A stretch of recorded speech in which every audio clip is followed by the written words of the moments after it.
everybody. I am your host, Odd Job Entertainment. Let's bring the microphone down into view, and we're trying out a new feature. I saw this when I started the stream, and so far it kind of looks terrible. So, YouTube now allows you to automatically generate a vertical orientation stream. That kind of looks, and that means that we might pull in some additional viewers from people who are doom scrolling their shorts, but yeah, it does not look very good, does it? There's definitely an argument to be made that depending on the type of content you do, you're going to get more use out of that, but it's not looking too hot right now. Give me a second, though. I'm going to go through and do the update to our channel. Usually I do this as like a scheduled thing, but got to do it today. So at everyone, hey all, we streaming right now. Post that link. We gotta go to Twitch, grab that link. This is what happens when I procrastinate. Looks like we do have 2 people in chat, or 3 people watching right now.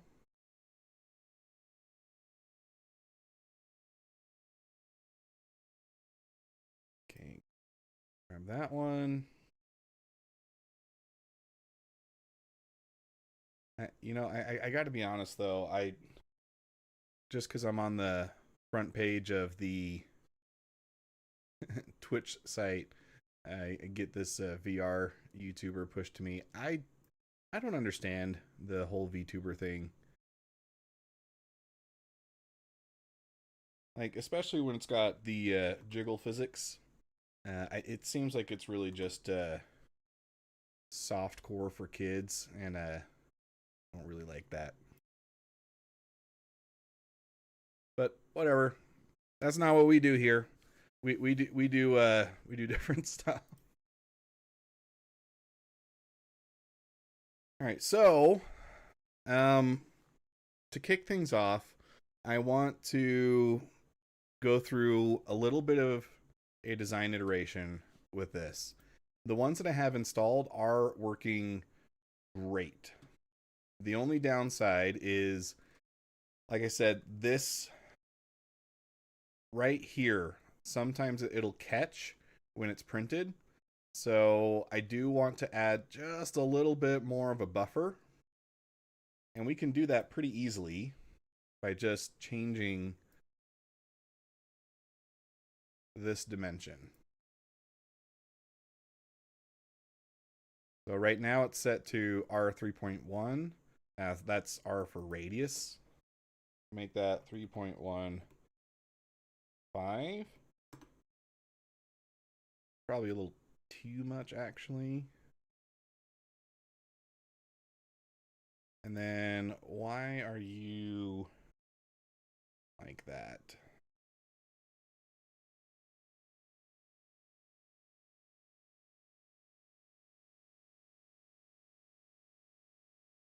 Oh, actually, this line is not needed.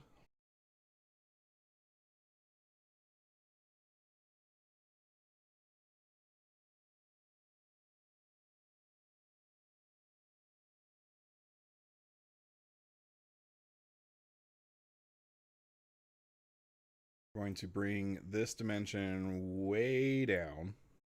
Basically, it should be that when this sharp corner swings over here, it does not touch the curve of this corner. So it should be smaller than what it was. And again, it's working fine on the one that I have, but just to make it a little more predictable with how it'll print for you guys, we can just simplify that a little bit. So that's one change I wanted to make. And then the other thing is I want to create some additional textures. So if I pull up printables, oh, That's handy. One of my popularly visited sites, it looks like. And we take a look at my 3D models on the store.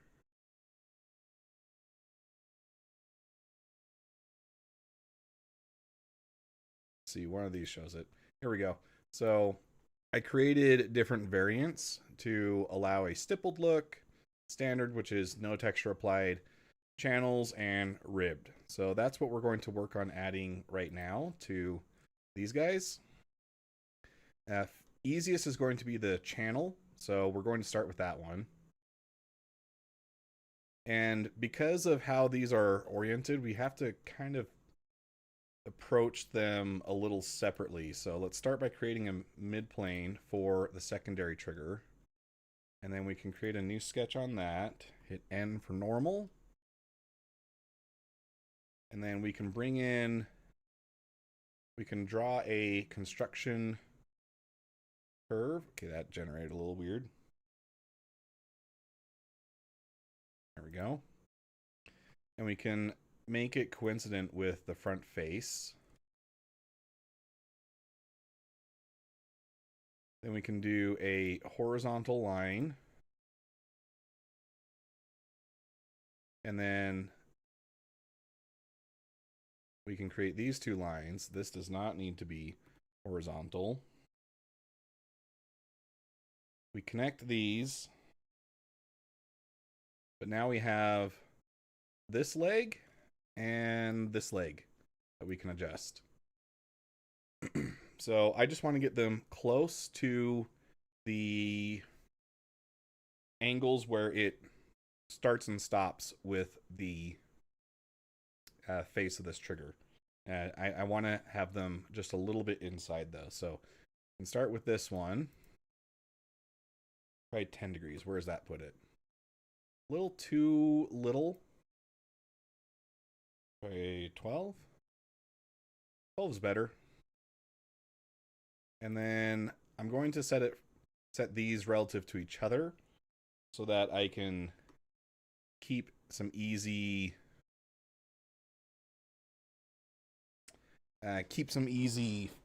multiples and factors in mind. So 48 factors of 12, right? But let's do it like that. Evening, Draconis. How are you doing? Then we can do a circle. Actually, let's not put that right on the line. Let's pull it out just a little bit. And let's set a distance here.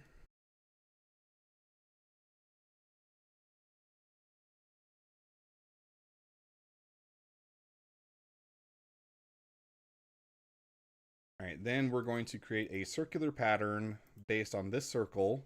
We're going to draw our midpoint here.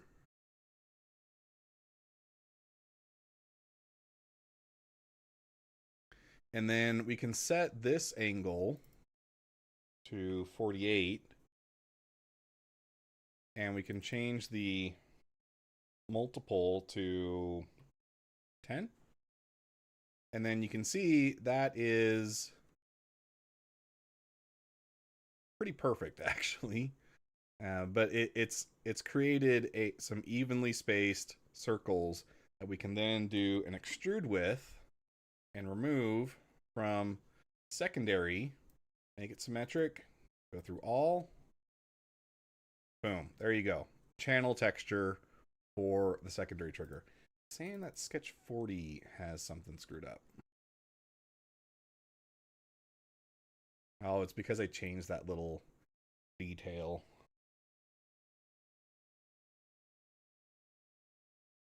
Oh, let's just...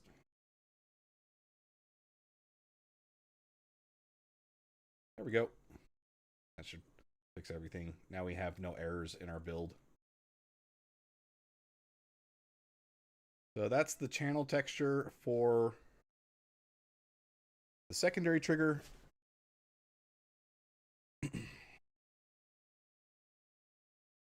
Let's give this a name.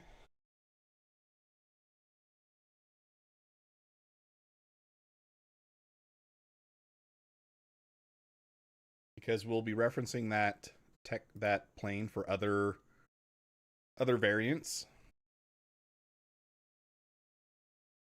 And I'm seeing these sharp corners. Those are just a little too sharp for what I want. So I want to tone down this texture just a tad. We can do that by changing this dimension. And if we hit final, we can see what that does in real time.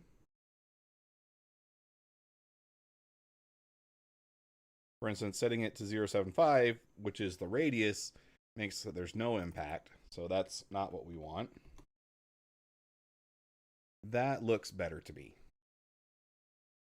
So it just gives you a little bit of a texture you can feel with your finger.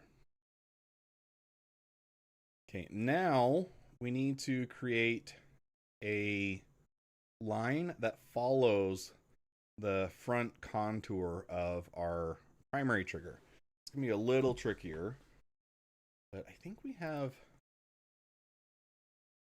Yeah, does this one work for us? I think it does.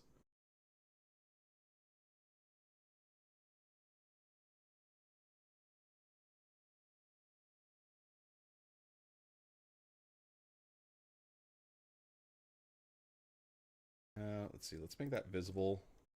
Take a look at how this is interacting.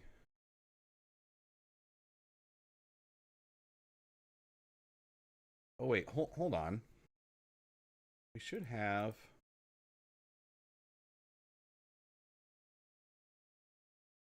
A sketch that already does that.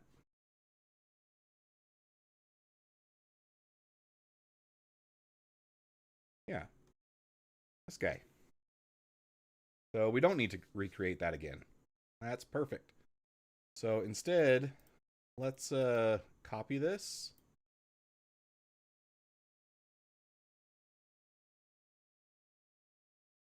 And paste it in here. And then we can edit this sketch.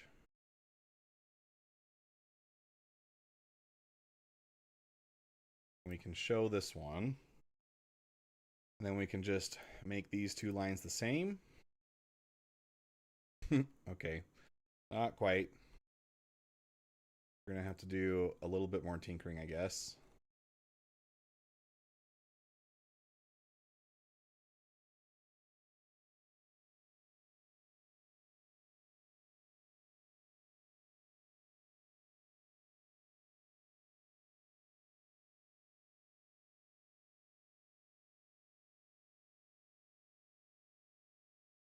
You shouldn't have any issues finding there. What's the deal?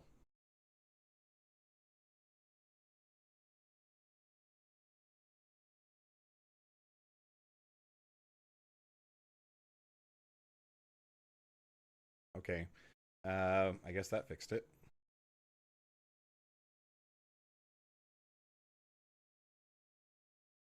Okay, so if we're trying to make a channel texture for the primary trigger, now we need a sketch entity that we can sweep along this line, and then we can create a circular pattern to redo that up the face. So the right face does intersect that, right? Yes, it does. And do another little circle.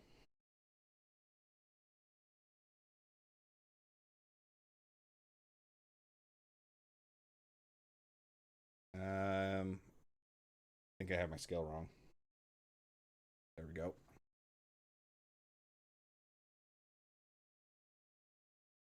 And then we can create a point.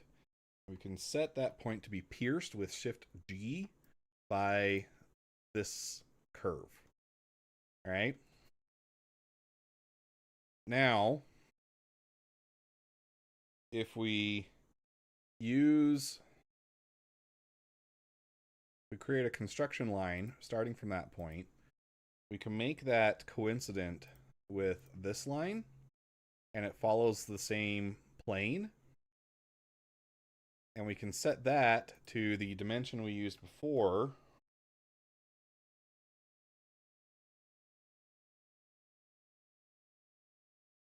And then we can snap our circle to it. Okay.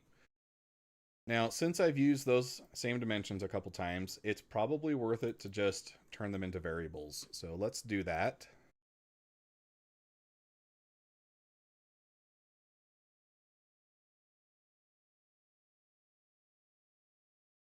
Channel offset.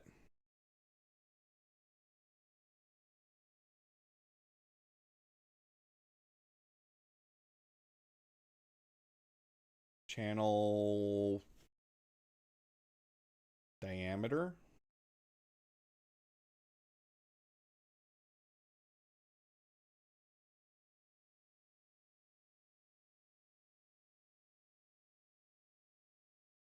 Then we can set these to reference those same variables, and if we make any changes later, they'll change automatically.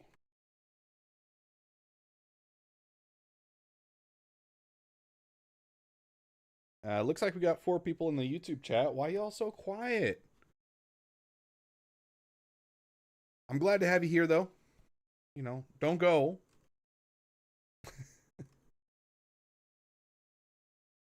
Okay, so next step, we've created this circle and we've drawn it in relation to this line, right? Now we should be able to sweep that along this path as a remove.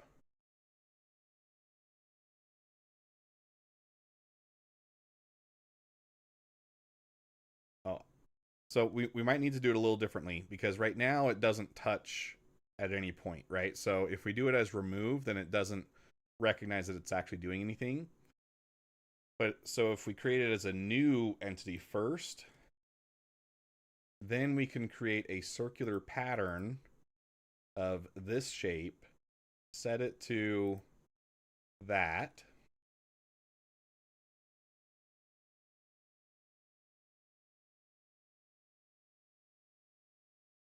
And boom, there you go. Now it's going across the whole face, right? We can do this as a remove, and we can merge it with this primary trigger, and now we have channels applied. Pretty nifty, huh? And it also gets rid of the original piece that we created. To finish this one off, all we need to do is grab these faces.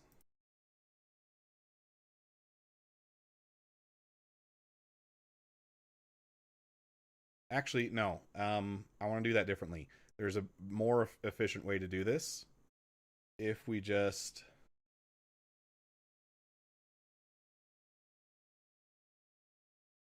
extend these 2 lines. Oh, whoops. Didn't want to. Okay. Good. We're good. I think we can just make these equal to each other with no issue.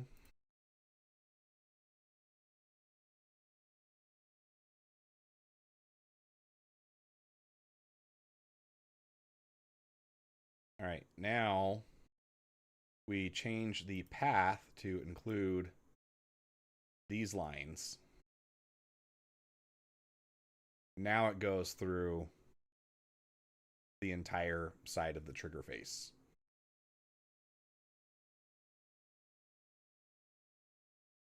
I'll admit it does look a little odd compared to the secondary trigger. I do like the way that the secondary trigger looks with this style instead, where it has the flat face. But since we do have this contour, I think this will make more sense when you're using it. But that's also why we try to create options, right? So this is one variant that we can do. And let's go ahead and grab a screenshot. And we're going to start making our Krita document.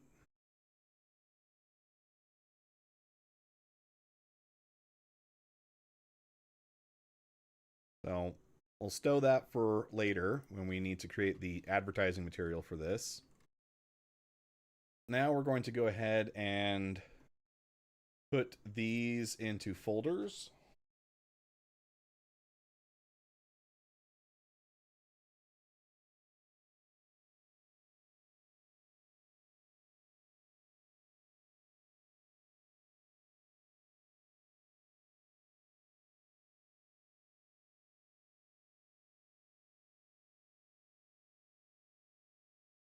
I had a suspicion I bumped the caps lock.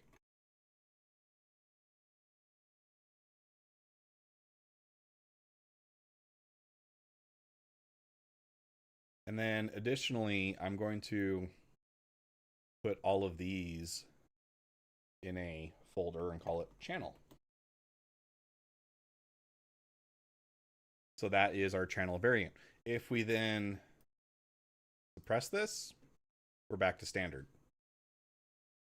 Unsuppress that, now we have the channel variants. So that's a really easy way for me to keep everything organized. I've done something similar with the previous versions I was working on. So I've got the legacy folder, and that contains all the work copying the original trigger, then V1 through 3. V4 is ultimately the one that we're sticking with. So yeah, just some organization stuff.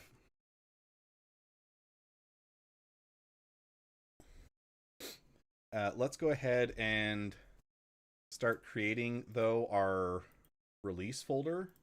So we'll suppress this, and then we're going to export this as... No, let's see. I want to keep this easy for you guys. So I probably should keep them split up. I'll export them individually.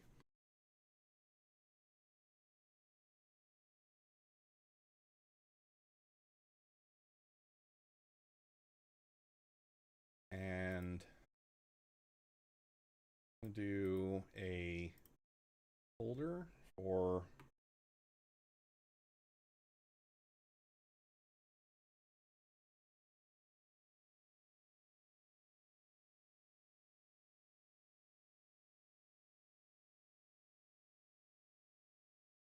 this will be V1 for you guys. Internally, you can see that I've been doing quite a bit more work than that.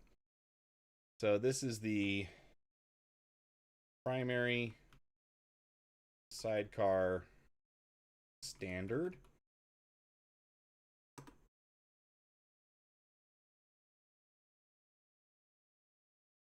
We'll export this. And it doesn't really matter what name you put there in the dialog box, because you can just change it here too, which is what I'll do.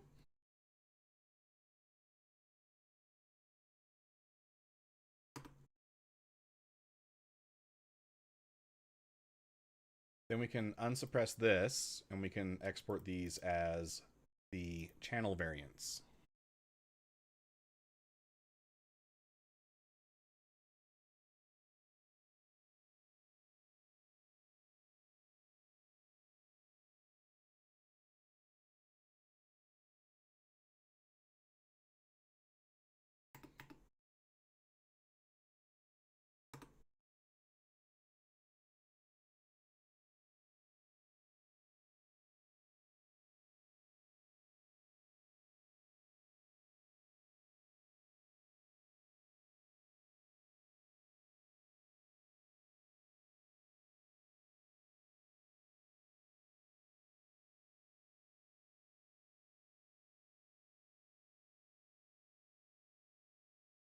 Okay, so that's two versions, two variants done. Let's see. We also did ribbed on the last one, which I think we can do fairly easy based on the work for the channel one. There are very similar processes to make them.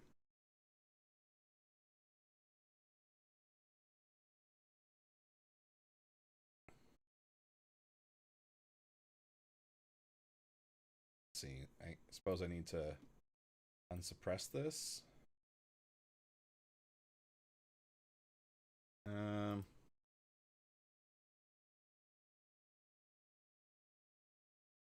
Nah, I think I'll need to change too much about it, so I'll just redo the sketch. It's not going to be that big a deal. I do want to take this guy out, though. And we can unsuppress that.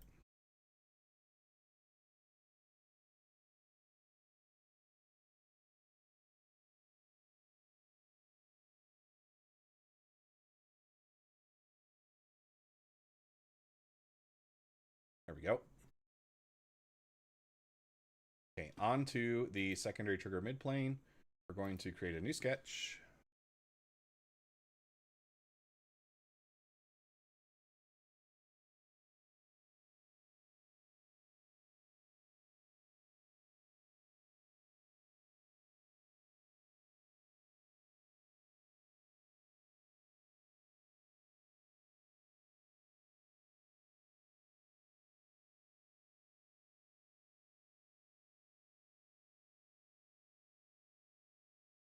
$48 seem to be working numbers for us. Let's do that.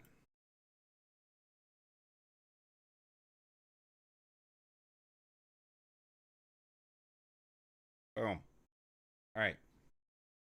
For this one,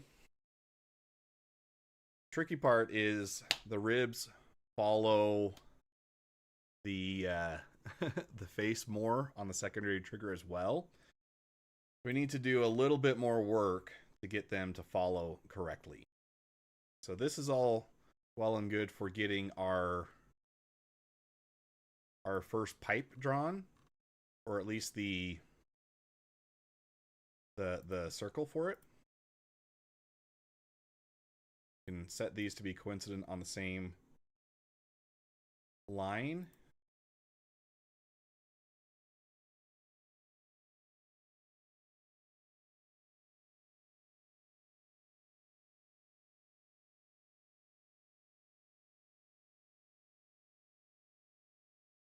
And then I need to find a number that works well for getting these mostly buried.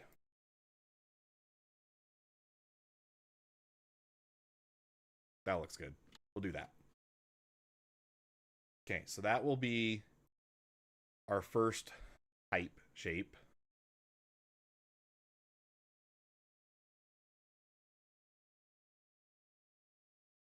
Though, it's probably easier if I do it where I have the full contour available to me. So instead of making it coincident with this line, I'll make it coincident with this horizontal line.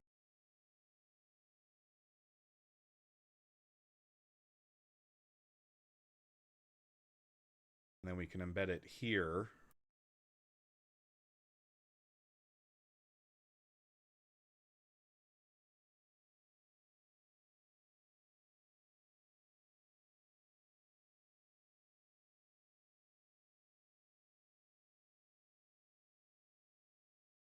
Why is it acting so different now?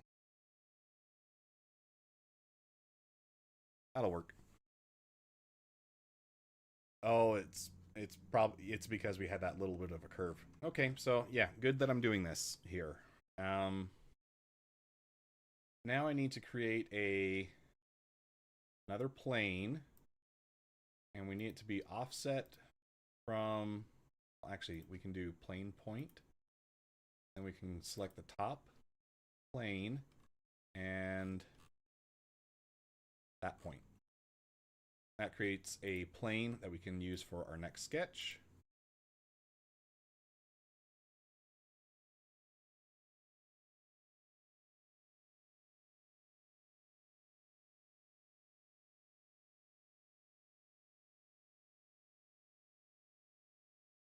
and then we can make these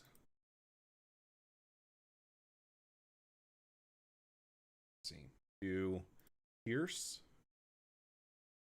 on these 2 points. And then also on these 2 points. And then we make them tangent.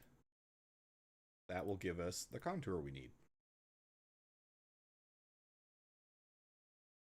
Now we can create our little sweep.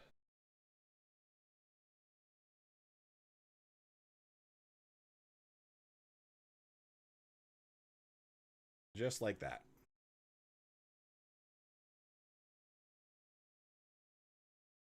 And we've got the space. We could send these back farther.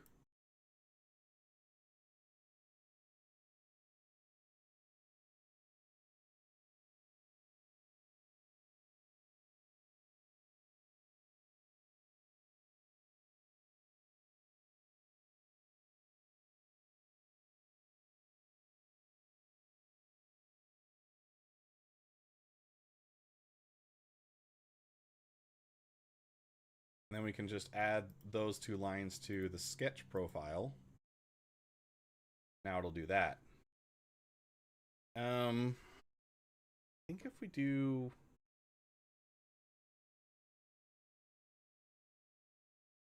I don't know what this scale does.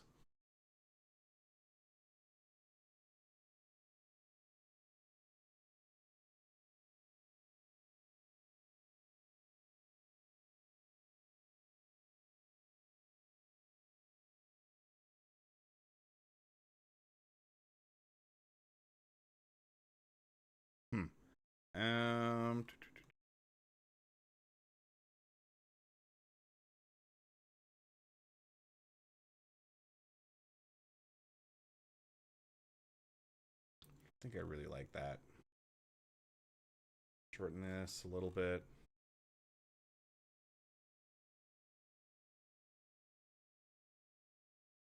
Make it that much longer.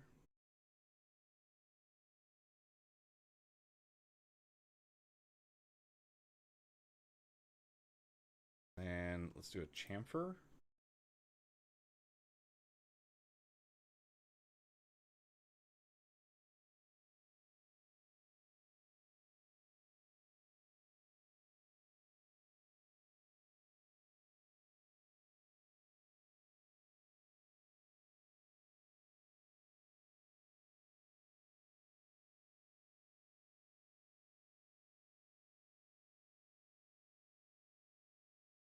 There we go. All right, so it looks like we need to make that as high as it'll let us.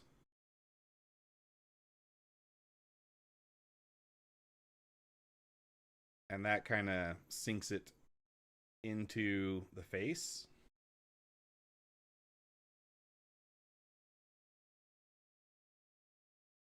And we can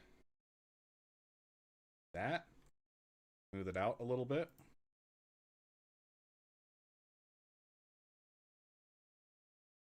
And do it to both pieces here.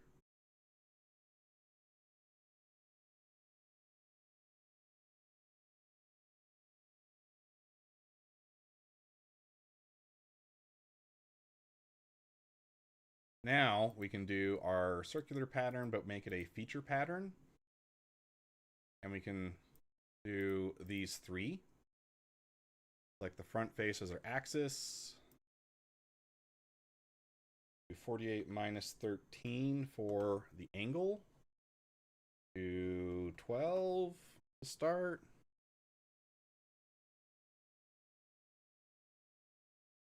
And it looks like we're probably going to need to leave a little bit of the bottom undisturbed because these are going to be sticking out into space.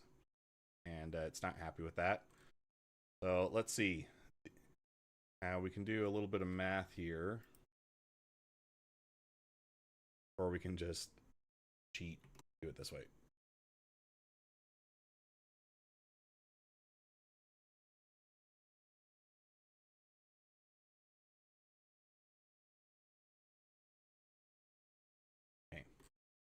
We'll do 22 degrees.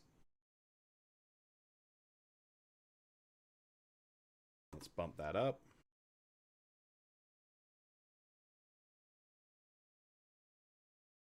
Make it centered. That doesn't quite do what we want.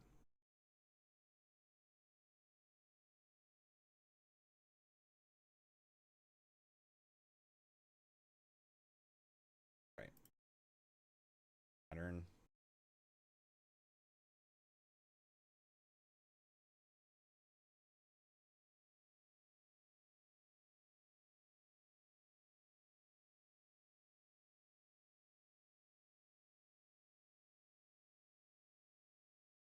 So I did 28 for 35. Let's see. 20 for 35 degrees. So I need to do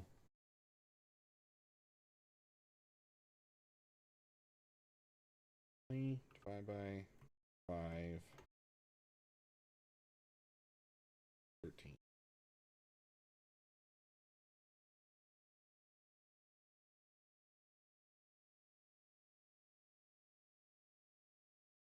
First, let's just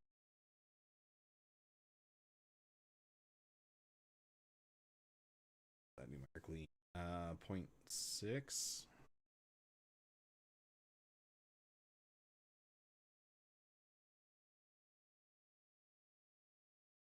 Okay, let's do 7. 7 should be close enough.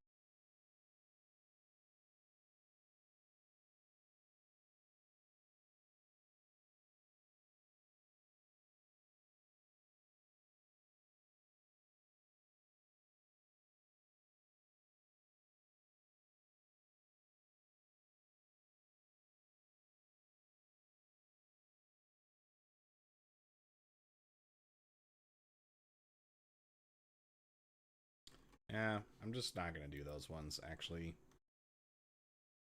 I think we'll just leave it as is.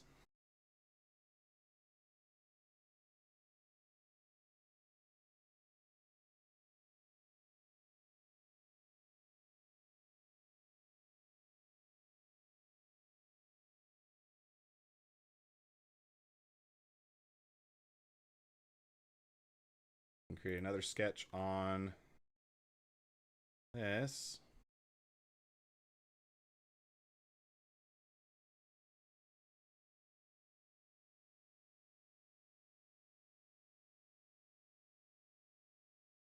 And dimension it.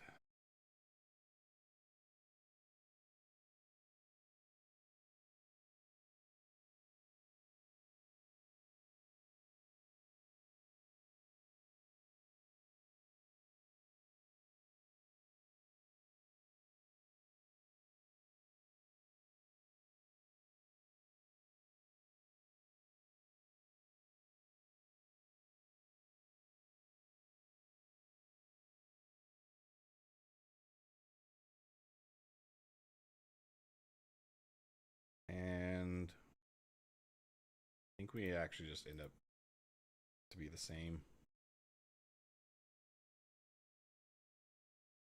Just make those pierce.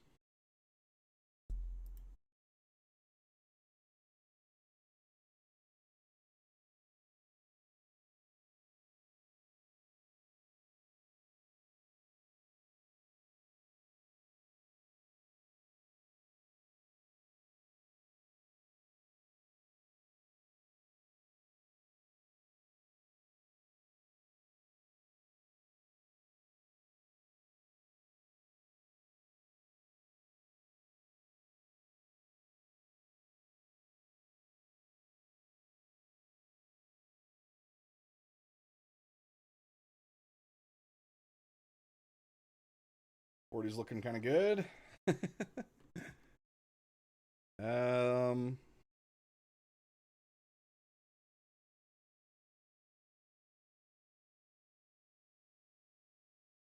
how to trim all these uniformly or without having to spend a bunch of time.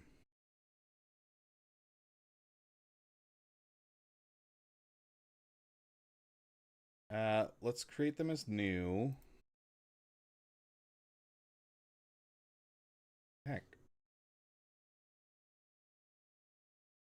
did that not work?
Okay, we create this envelope.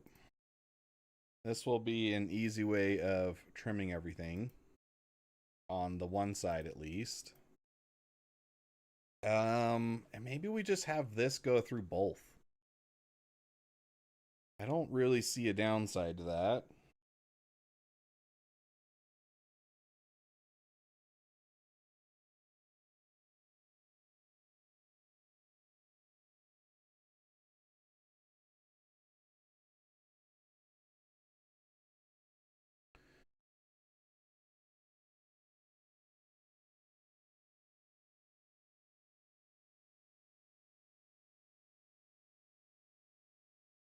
Let's see what that just does.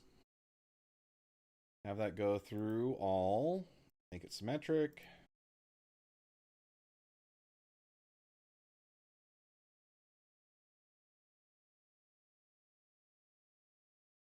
What am I doing?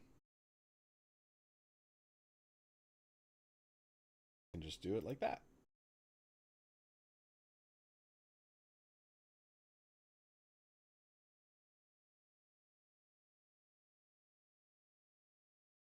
There we go. That trims them. Looks like it did miss a few things though. So let's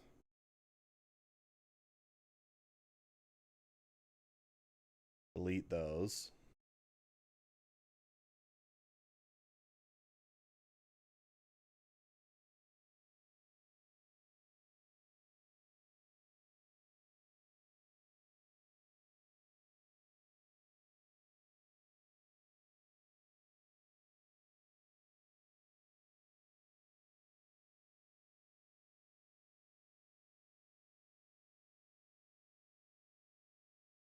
And we'll delete those ones. Just clean it up a little bit. Then we can Boolean all of these together.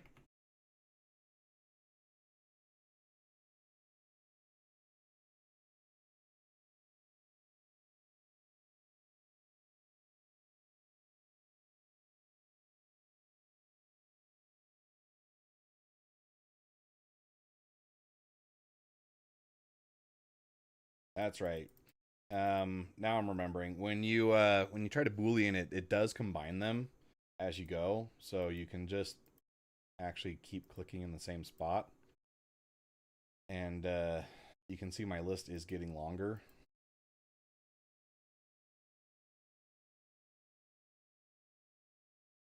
You can go a little faster if you change them though.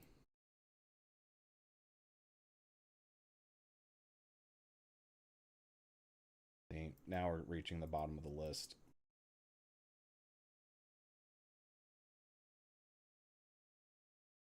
Boom. Ribbed versions. Woo!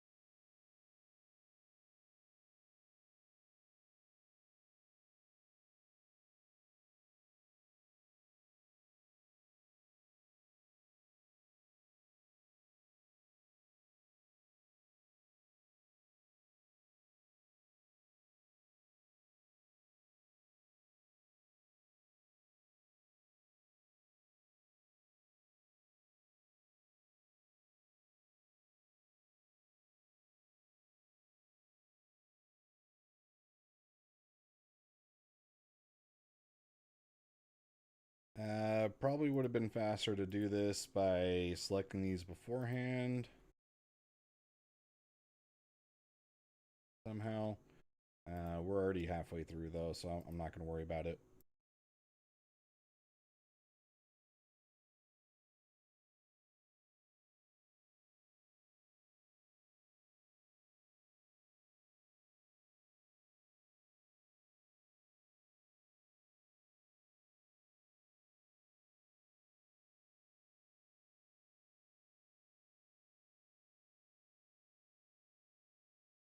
There we go.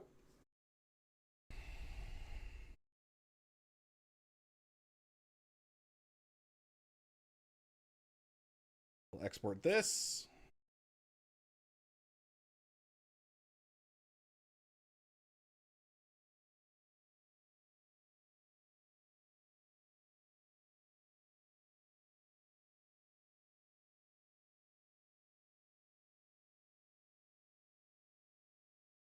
Call this ribbed.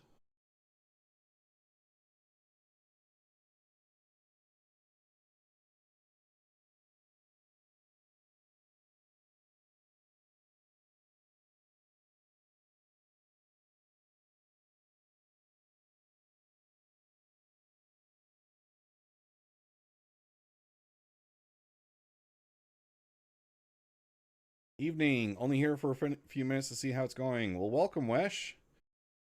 We are just doing the final touches for putting these together for an update on the website. So these are going up for sale in just a few minutes.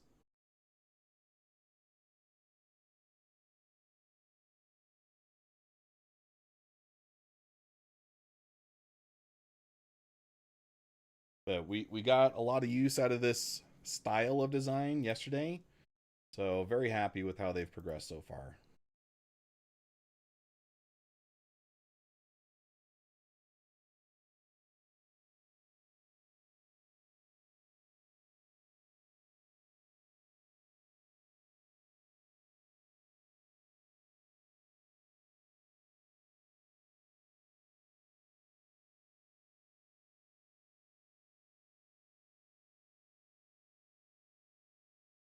So this version is side by side. Have you already printed and tested?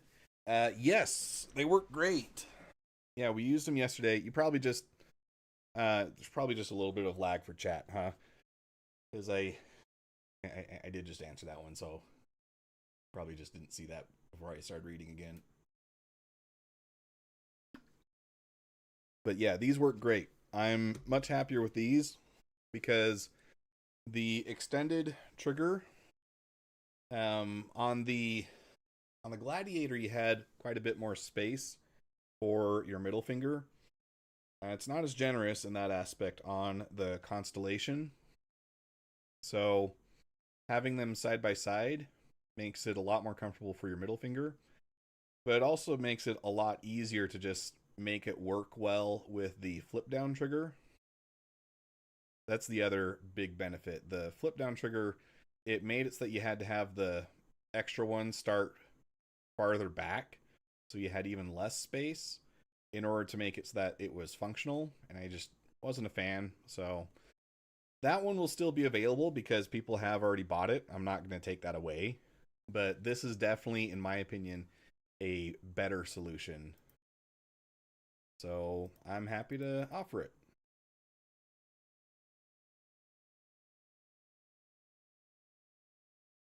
Grab our screenshot. Oh, you know what? We don't want that stupid origin point visible. We are a professional environment after all.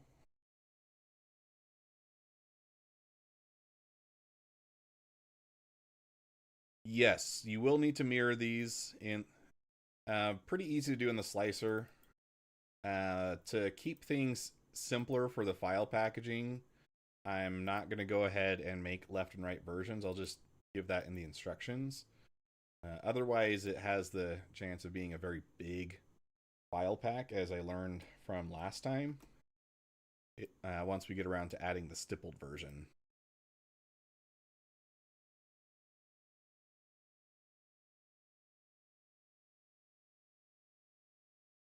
Standard.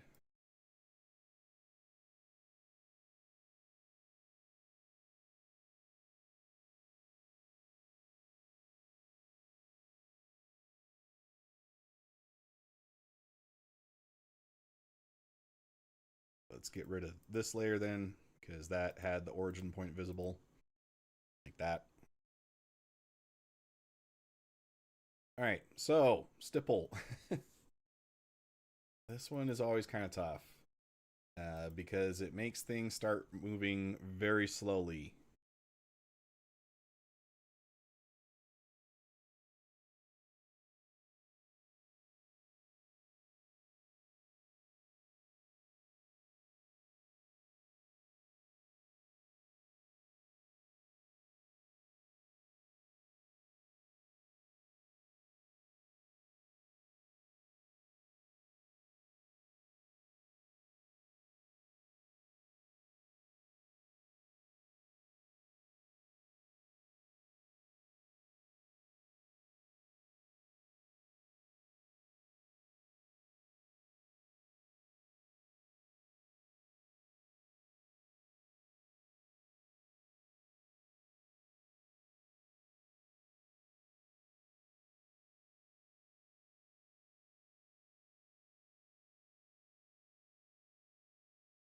I think I can just make these. I don't think I need to actually reference the front face all that much. We're going to use an attractor pattern for this. Just plop that there. Find the right plane. Attractor pattern. A base surface. And then input body is this guy. Connector we'll put there.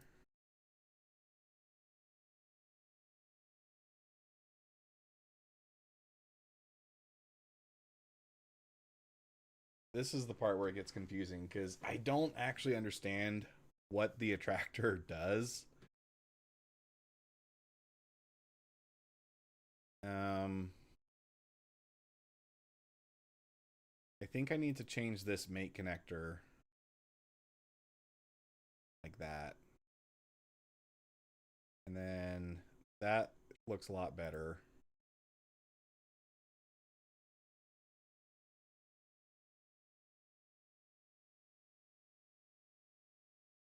So that's the vertical one.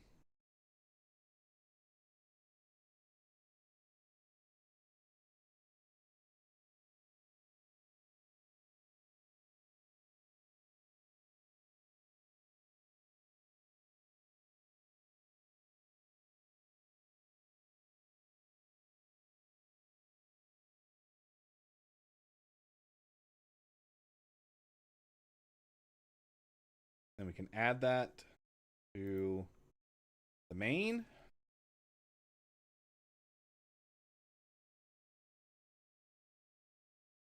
And I think we need to just keep doing that to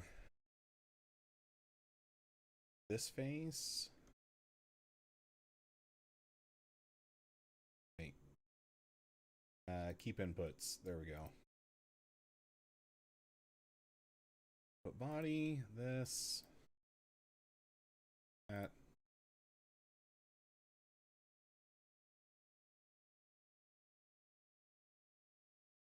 Angular. I don't remember what this was. It's 20. That seems to line up pretty well. Stick with that. Ooh, that's wait. I pick for. Okay, so it was 20.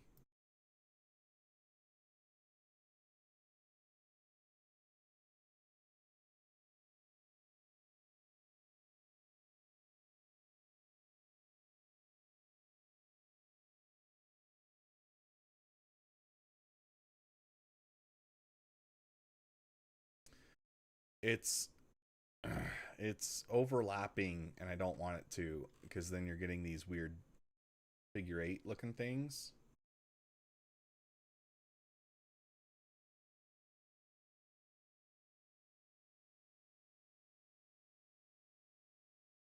It might be better to just do regular for both instead of trying to get fancy with it. Or rectangular, sorry. Instead of trying to get fancy with it.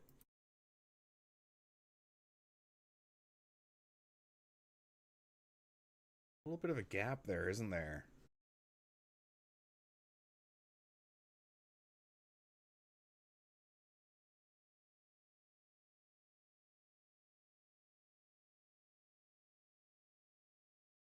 If I make this 11, what does that do?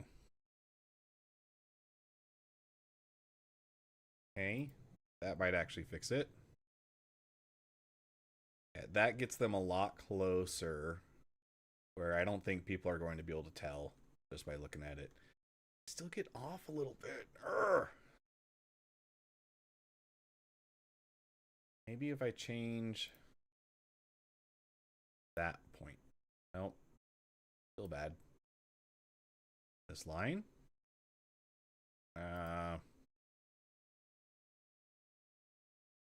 Suppose it doesn't really matter.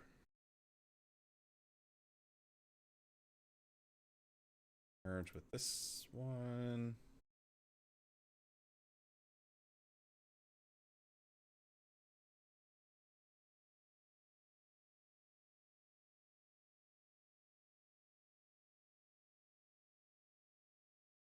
Do another tractor pattern. I didn't tell it to keep inputs today. There we go. Now we're good. Base surface.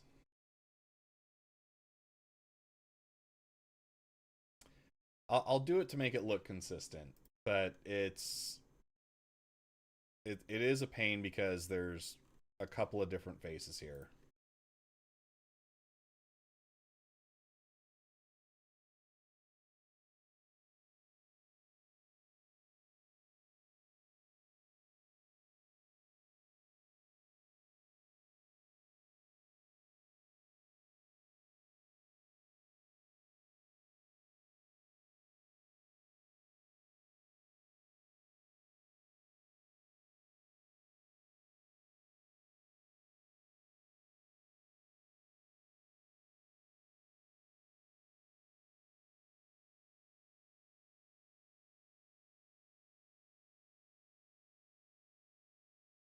I know they're not technically looking the same for the spacing.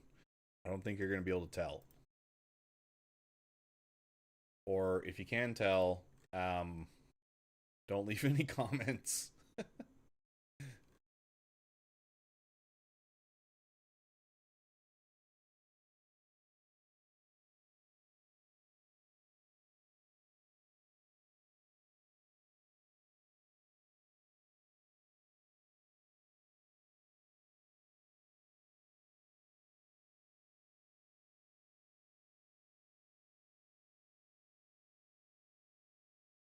Okay, and then for the secondary face, we're only going to do it on the flat face.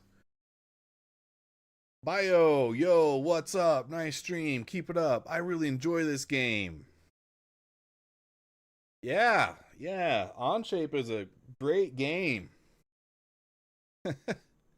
And would love to play together. I'm also a streamer. Please add me on Discord, Peter101. Except it's Peter with two T's. So what would that be? Petter? That sounds sexual. You're making me a little uncomfortable there, Petter.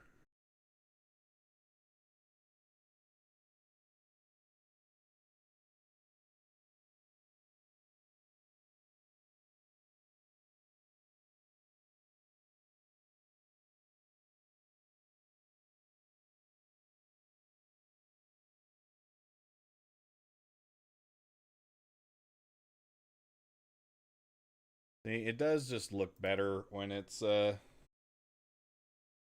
flat face like this. Oh well.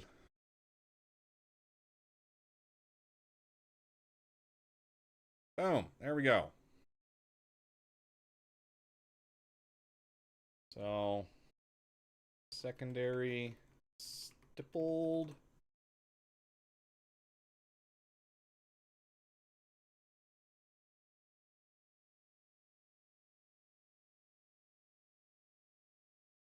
Primary stippled.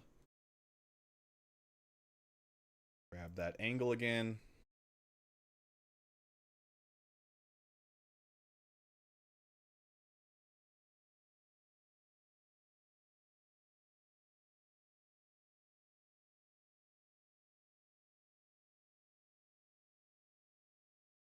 Then we can export this.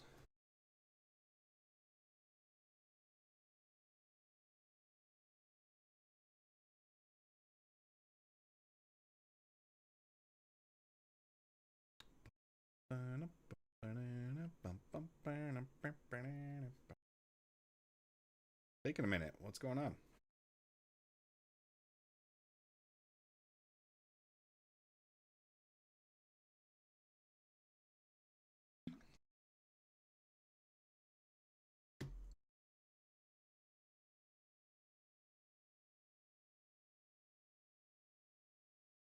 There we go.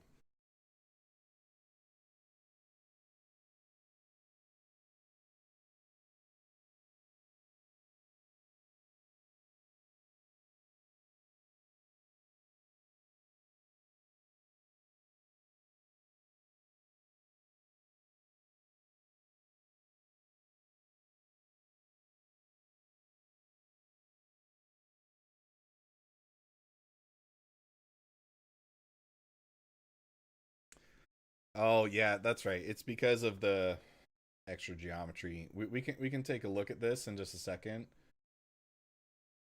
Well, actually, you can see it right here. So here's primary stippled. Look how many kilobytes that is compared to all of its cousins. Way more. So if I make it so that there's left and right file versions, which you can easily just recreate in Slicer anyways, it just makes your download bigger. And it doesn't actually save you all that much time. Saves me a lot of time to not make it though. Okay, so there we go. 4 unique variants. Let's hide these. We need to also include the V2s. These are more similar to what you have with the VKB Gladiator triggers, the latest V3. Um, so I'm including these in the file pack because they are they've already been sold, and people might want this variant, but I don't like it all that much. So try the Sidecar. Sidecar is specific for the alpha, works really good.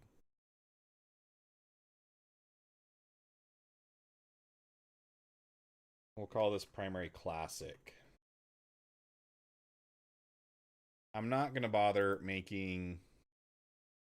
Oh, shoot. I just did that as the wrong one. I'm not going to bother making variants of these because I do stand by you should just use the sidecar. So if you want the cool textures, use the sidecar.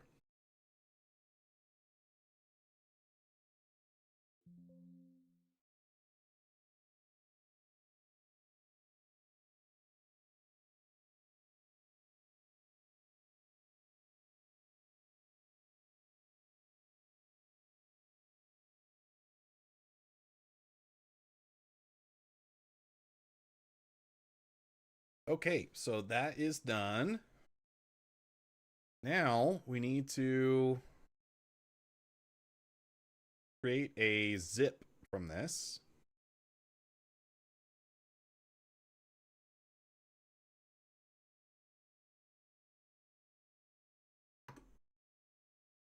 And this will actually be what you download when you are on my store page. So let's go ahead and edit that. Let's see, I actually need to just do it here.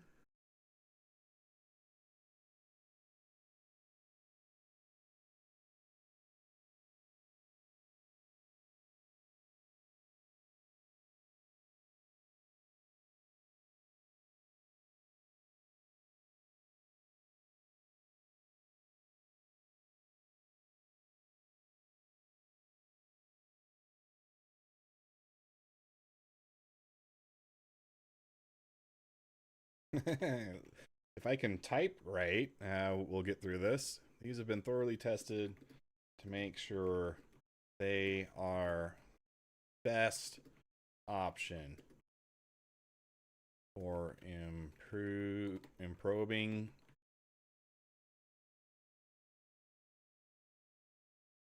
Oh, that's right. This is just the summary. So short title is what you're allowed to do. Fully human made, no AI.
That doesn't need to be capitalized.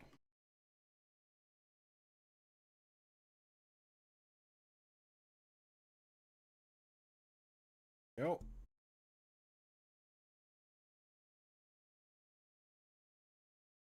That, and then let's also grab that picture. And while that's chugging along, let's go ahead and make our little poster for this.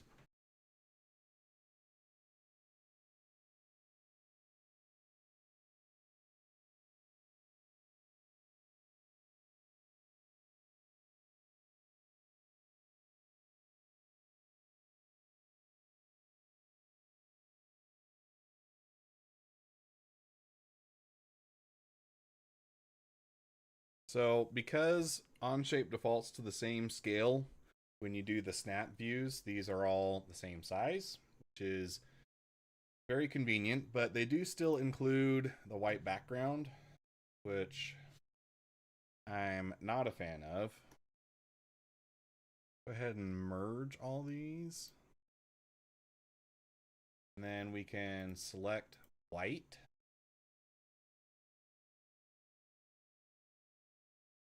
Then we can go to brush tool, erase mode.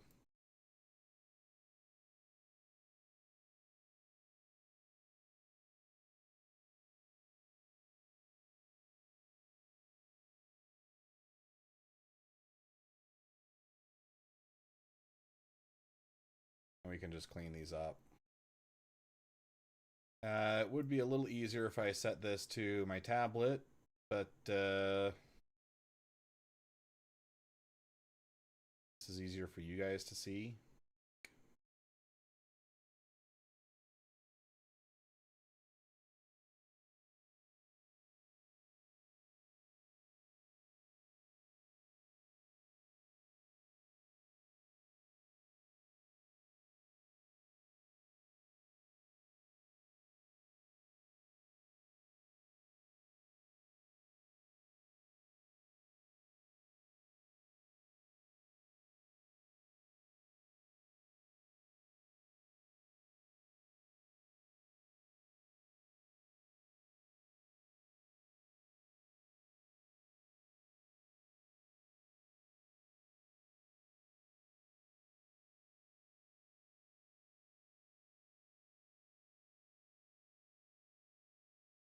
Okay, that looks pretty good. We can select everything.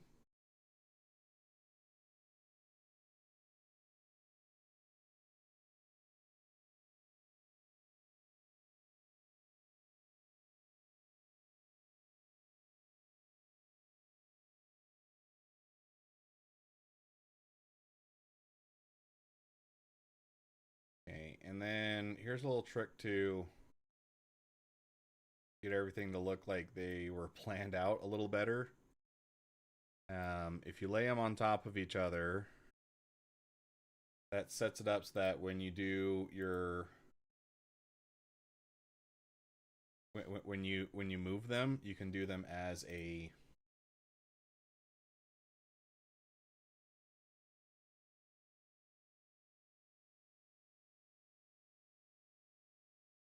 why is that there? Where are you?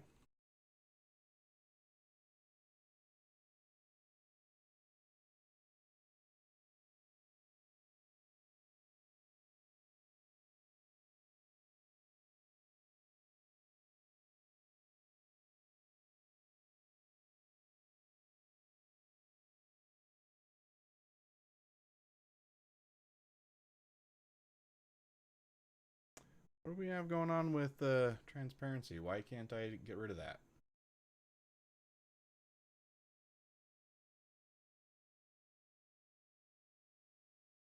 Oh, I get it. It's probably because I did have a selection open, didn't I?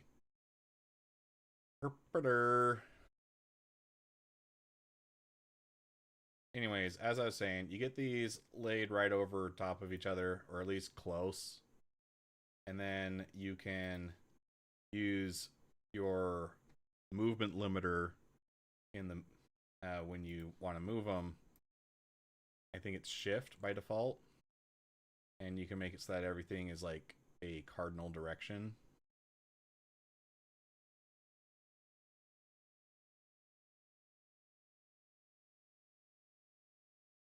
Clean up there.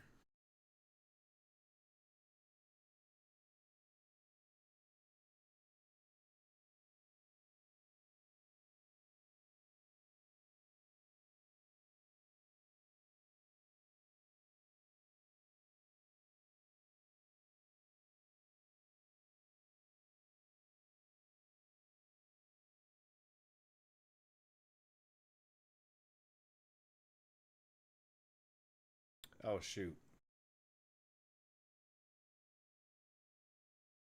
If I grab if I grab now if I grab all this, now they all move as one. Crap.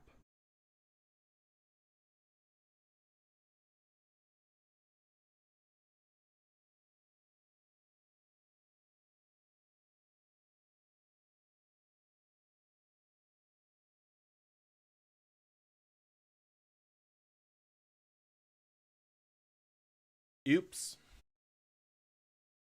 Okay, well, the idea behind the merge was just to make them easier to manage.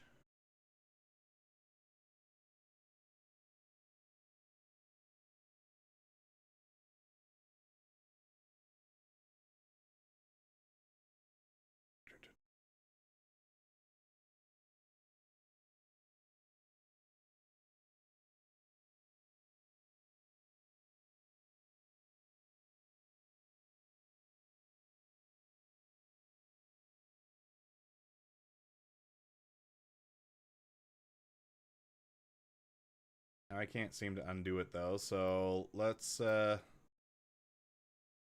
what we can work out here.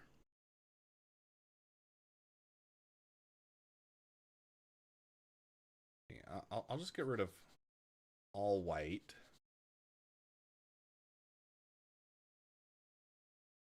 And then we'll give it a white background.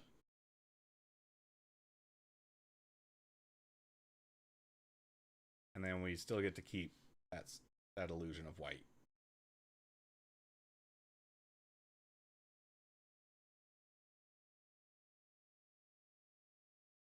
So let's do it this way.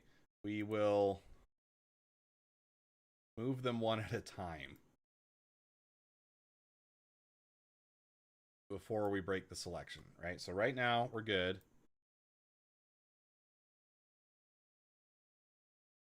That still screws it up. Dang it.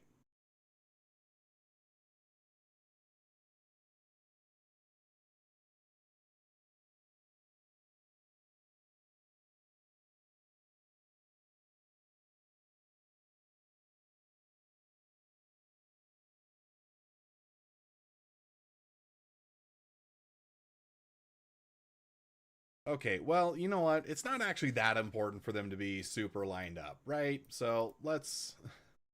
I think I'm making this too hard. We just need to get these things somewhat lined up. So let's just focus on getting that part done.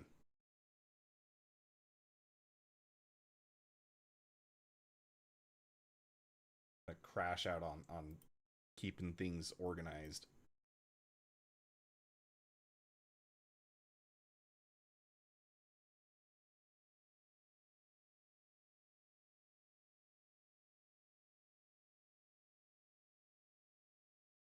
So something like that, right? And then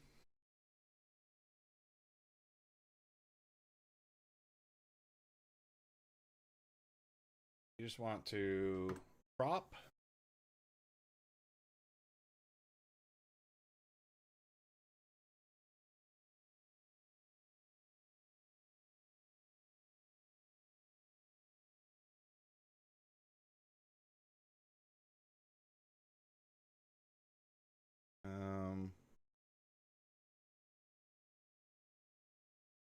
Don't do that.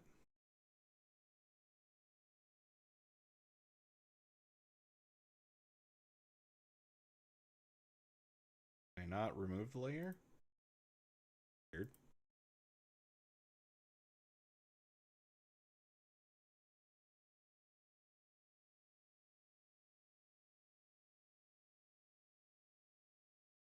What I wanted to do was this gradient overlay.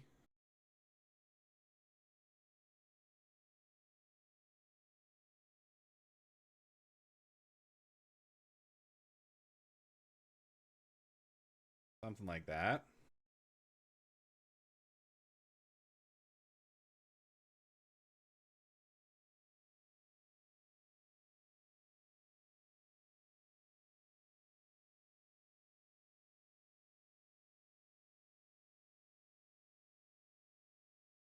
And then let's see.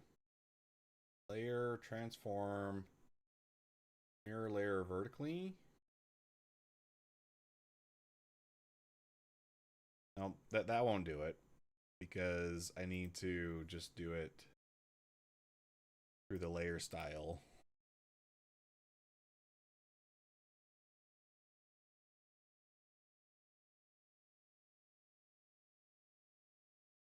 There we go, like that.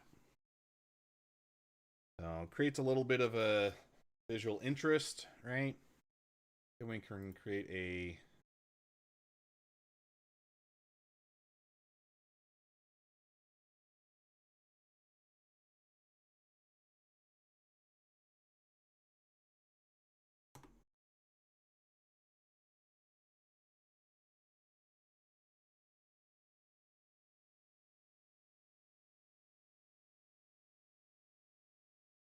okay, that's much too small.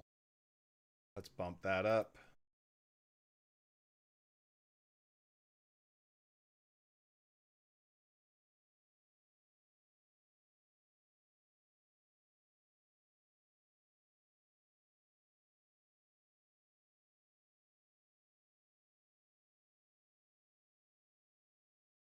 there, I suppose.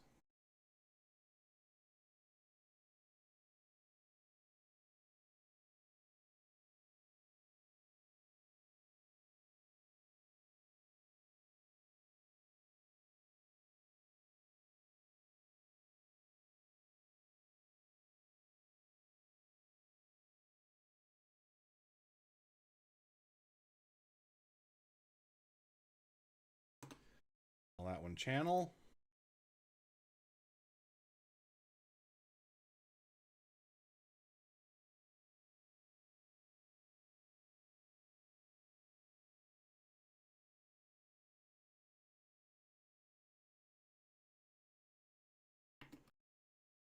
Stippled.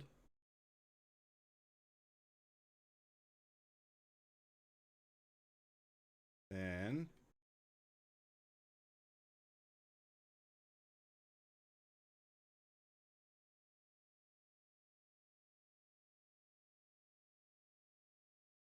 those are all on the same vector layer. Now we can create a outer glow to make these stand out a little bit.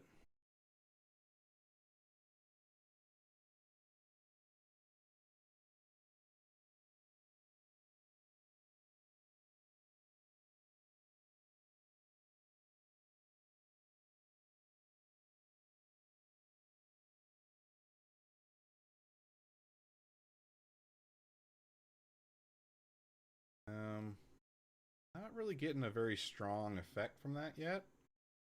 So let's tweak that a little bit.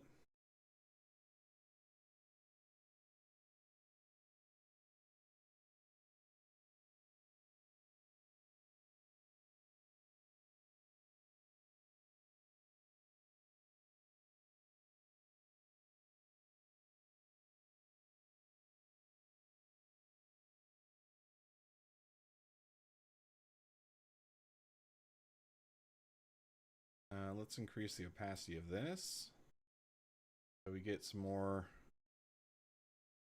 No, it's not. It's making it too dark down here, not dark enough up here.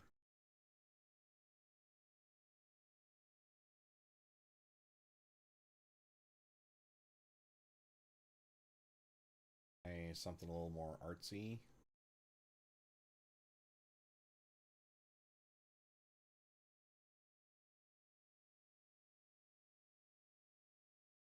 Yeah, that gives a bit more contrast.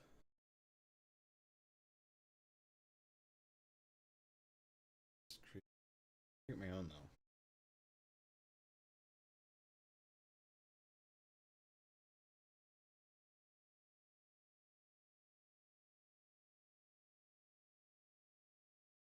Could like reverse more. All right, so let's save this into that same document we were just playing with. And projects.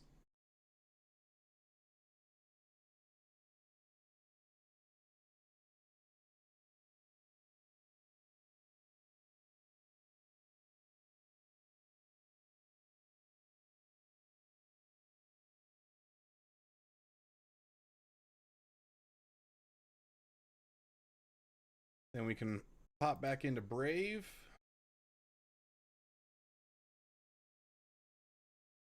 Add that as well.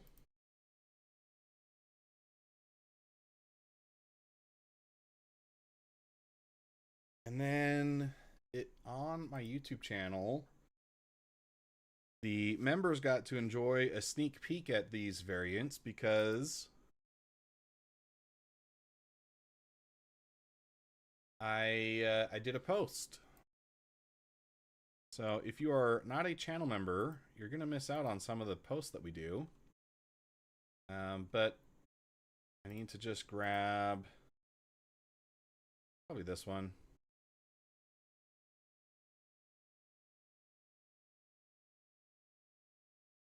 Let's name that Sidecar Demo.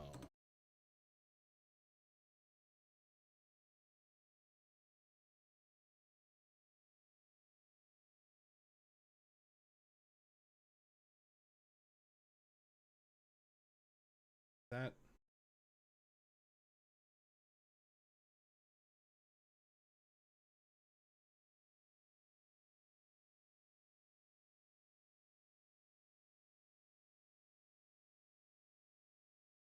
okay. If you were to have Shapeways print this in metal, what material would you go with, do you think? Lions Kool-Aid, good question. It's been a while since I've even seen what their options are. What are you seeing? I'm sure stainless steel is an option, right? That would be pretty safe.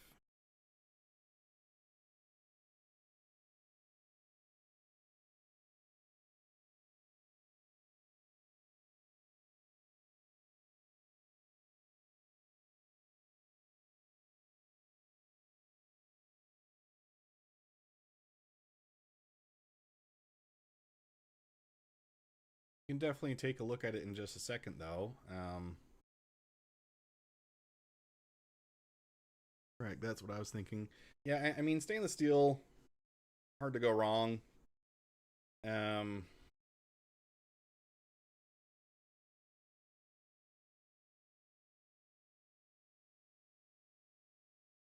Holy, this thing's slow. They having issues right now? Which one loads first? Um,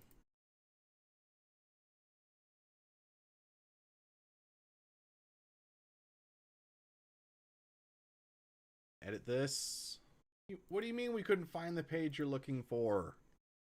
Edit. All right. Well, thank you, things. You're being a pain in the butt. So I guess if you want this tonight, you're gonna have to get it off of printables. I tried. Printables just sucks. Or sorry, things just sucks. So there we go. Newest version, ready to go. So hope you enjoy. A lot of work went into these. We've spent quite a bit more time working on these than I thought we were going to tonight. Um,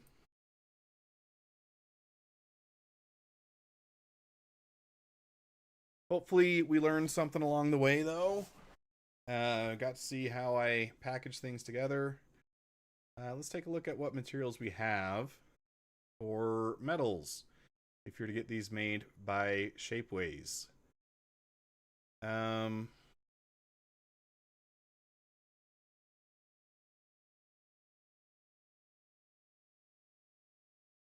I mean, this would seem to kind of answer the question, doesn't it? Uh, I only see aluminum here.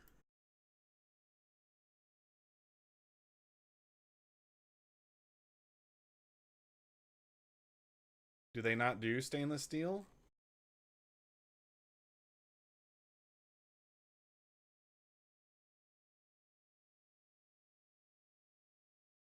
Okay, binder jetting.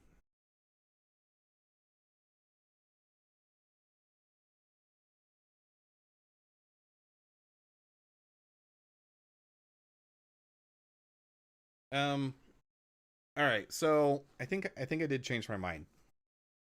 The downside to stainless steel is it's going to be pretty hard, right? I think it's very unlikely that you're going to get a perfect fit right out of the gate if you get these made out of metal. There's probably going to be some warping and shrinkage that you'll have to account for. And so, with that in mind, I think the aluminum is the easier choice because that's going to be soft enough that if you have to file something or ream it or anything like that, uh, then you'll actually be able to do that with some normal hand tools. Like this is plenty for working on aluminum. And the reamers that I showed you that I use for boring things out, these will cut through aluminum really easy. Where stainless steel, you can still do it, but it's going to take a lot more time. And I don't know that you'll get a very big benefit of stainless steel over aluminum. They're both going to be very corrosion resistant. Um, Aluminum, you also have the easier option of anodizing, which you can do at home. relatively easy. Where stainless steel, your best options are going to be things like powder coating, or if you want to customize the look, you don't really need to do that. If all you care about is corrosion resistance, it'll be fine as is. Polishing, though, is probably something you're going to want to look at doing for either case, because they do come out with this kind of gritty pattern, right? So I'd probably just stick with the aluminum. I think that's going to be easier to work with, and it doesn't need to be super strong. So there's no real benefit in this use case for the stainless steel.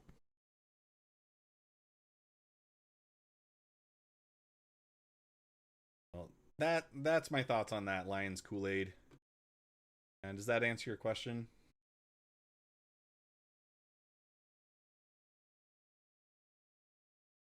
Oh, goody. We have a new PTU update.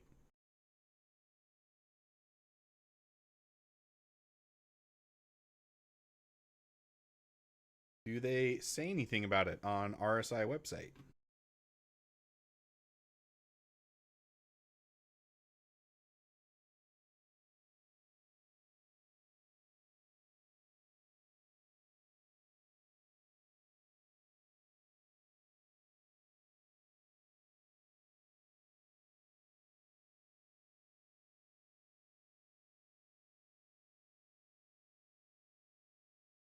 Check out these three. Below, you will find a survey to check on bug fixes taken from the most recent set of patch notes. If you have time, investigate those features and let us know if we were able to resolve the issue. So that should be this one. All backers, stability bug fixes, LTP between PTU releases, operation. We're expecting blueprints from the previous PTU build to save and appear in tonight's PTU build. So last night, then, we did earn some Antium blueprints, so that should be pretty easy for us to check. We haven't touched Operation Breaker yet. Inventory rework, crafting, fabricator, and blueprints, engineering updates, radar assisted targeting, radars, Nix social stations. Known issues. Tomorrow's build will have further shop updates to make the radars appear correctly at a Mega Pro and to bring fabricators back into refineries. Okay, so I wasn't crazy. Last night I was trying to buy a fabricator in a refinery, couldn't find it. They weren't there, but they're supposed to be. So I was on the right path. Just didn't read through the notes, I guess.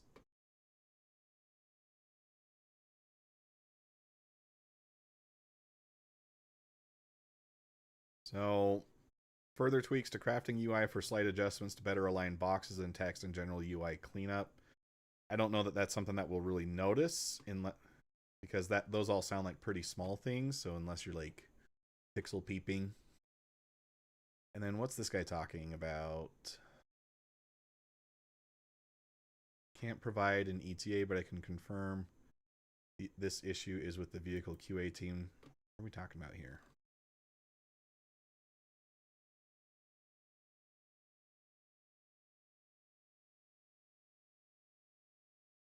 How about fixing the 420 Idris T Conqueror turret? It's broken since release.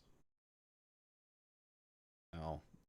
Not really anything I care about then. That's just a player bummed that their single seat fighter doesn't work right. Guys, let me tell you, I did my workout earlier today. Usually I'm at the gym. Oh, is the map bug still there? That sucks. That is the worst. That was having me tear my hair out last night, so I'm that's probably the worst thing you could have told me. Usually I'm not streaming on Tuesdays and Thursdays, right? So when I get off work, when I still had a job, I would go straight from the office to the gym, and then I'd be there from 6:30 to about 8:30, 9 o'clock. So I'd be at the gym right now under most cases, and typically I get a solid hour of weightlifting done, and then I'll do an hour of cardio. Let me show you what I did this morning.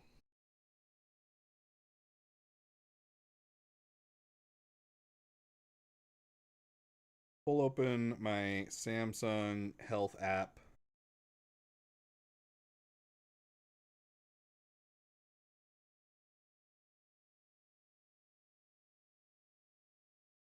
So 1 hour, 36 minutes doing just weightlifting, burn 970 calories. Okay. Then I still did an hour of cardio after that. So I'm I'm not so much focused on trying to get a bunch of sprints done. What I am training for though is I want to get my 5K time down. So I currently keep an average pace. Well, this says 3.3, but I think the watch is just off. Um, Usually I keep a walking pace of 3.5 miles per hour. So that gets me a 5K done easily in an hour, right? 5K is about 3.1 miles. They get a little bit of overhead there. Um, I'm trying to get that down to about 40 minutes. So it's 5K in 40 minutes. And so I'm just trying to like increase not so much like how long I can do a sprint for, but how long I can maintain a moderate pace for a long time. So, mixed into my usual 3.5 mile pace, I started kicking it up to 3.7. I think if I could keep a walking pace of 4 miles an hour, I'd easily have it, right?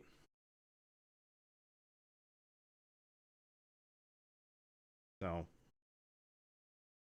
if the map bug isn't fixed, I doubt I'll play much next patch. Yeah, it has been rough, hasn't it? That map bug is something else. Are they even aware of it? Let's go back to the known issues.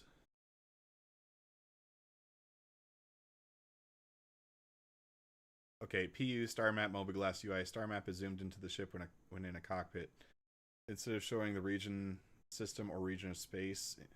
Okay, but that's not the only part of it.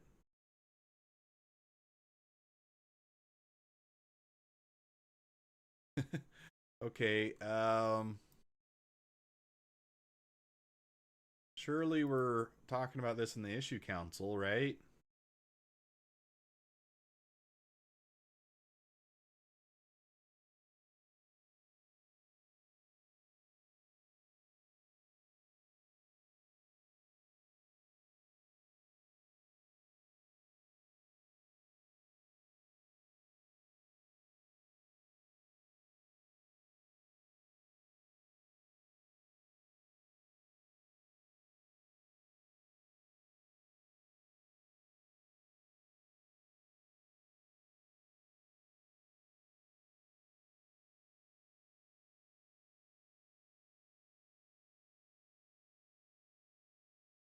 Okay, no, these people described it.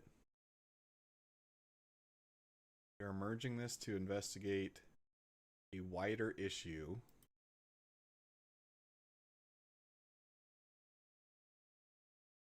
What? You lack the proper access level to reach this area. Oh, is it because I'm on the... Let's switch.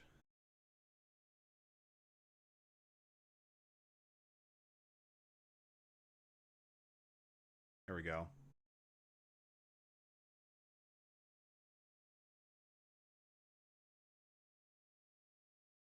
Probably just because I didn't have...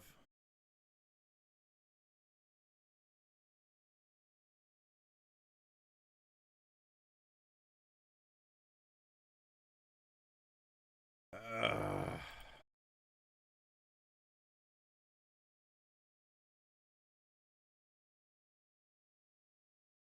why is it not... Let me access these.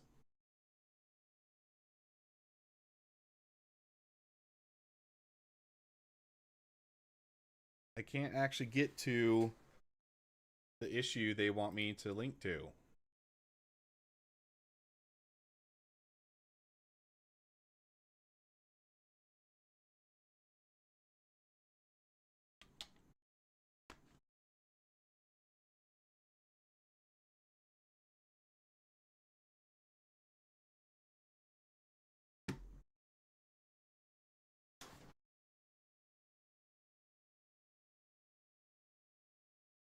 Everything hurts. That workout was pretty killer this morning. I think that's what I was talking about, right?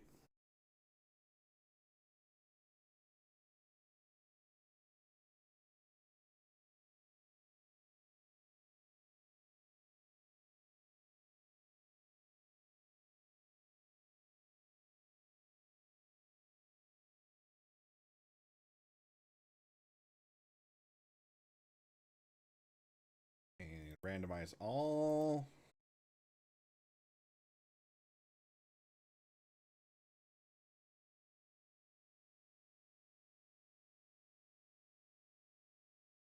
That one looks good.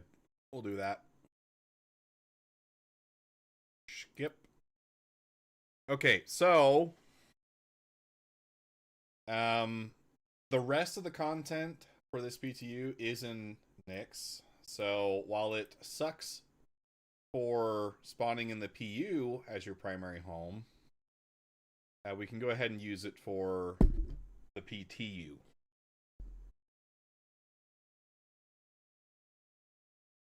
How's the audio today? I did some tweaking last time. I think we've got all the issues resolved for the Windows side of things. Basically, once I moved it to this position, it was peaking on the Windows settings.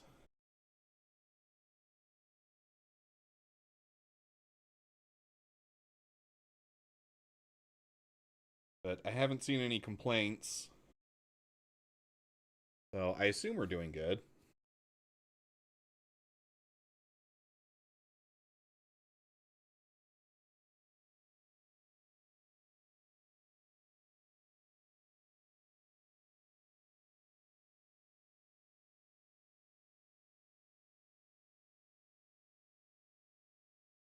Oh, how long have I been on the... Shoot, I've been on the cam screen for too long, haven't I? Hopefully not too much of what's been going on hasn't made sense.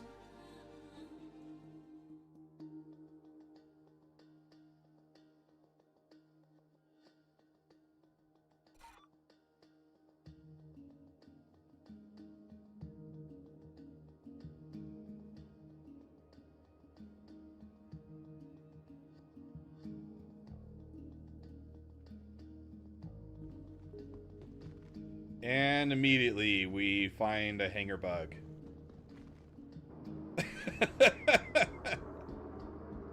Wow. The timing, CIG. Beautiful. Alright, well, let's pull up our fabricator first off. Since they're saying that the blueprints should have persisted between these two patches, let's see if that's the case.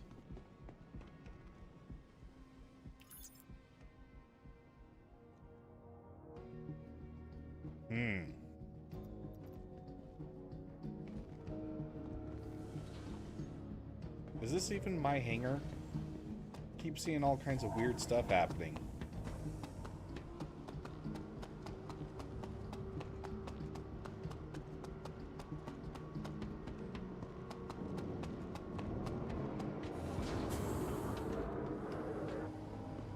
Okay, this terminal looks like it might work. At least the screen's on. Oh, nope.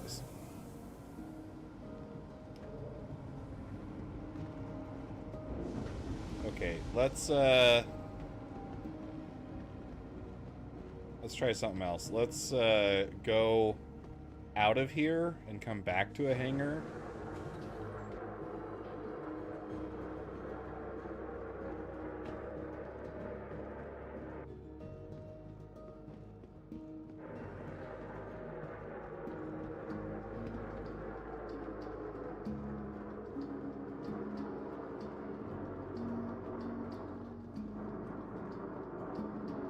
up until stream started, an update had not come out, so I'm guessing there's a lot of people that are loading into the game for the first time on this version. And I would guess that that's causing some issues with ships overlapping and hangars being wonky.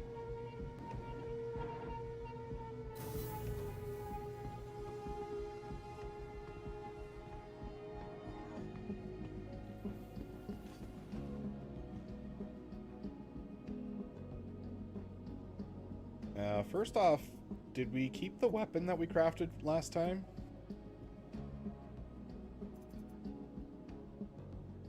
We made a P4.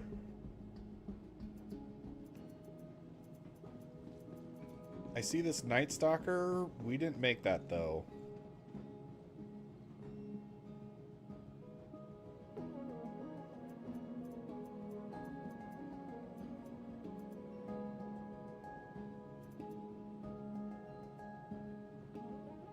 We might have made this S38. No, no, what was the pistol we made? It was a bearing ballistic type pistol.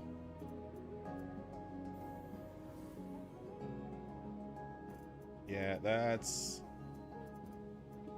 not ours.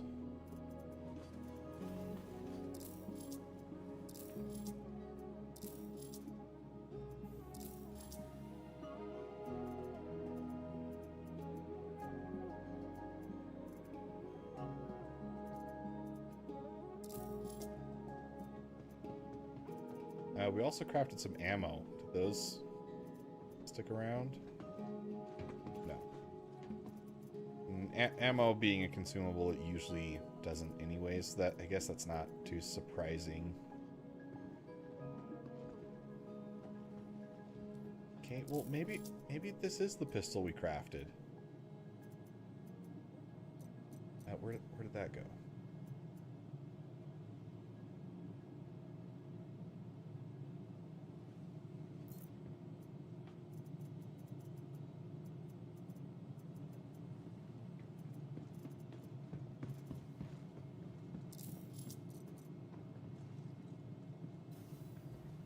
Okay, the stats are not lining up here. What's going on?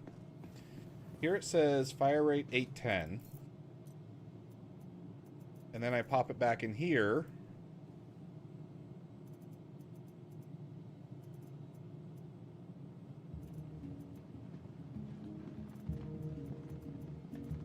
And now I don't even see it. Where did it go?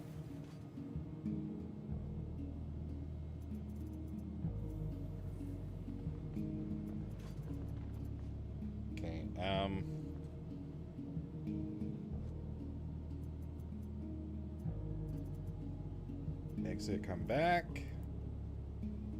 Nope, not there.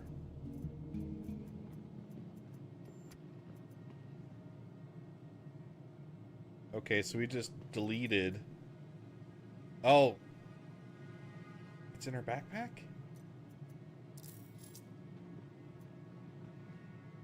See, okay. This is what I'm talking about. Here, look, it says 550 for the RP for the rounds per minute. Then when we put it down here, it says 810. That sounds like the modified stats that we got before from our crafting, but then none of the other stats were modified, and those definitely were with our crafted one.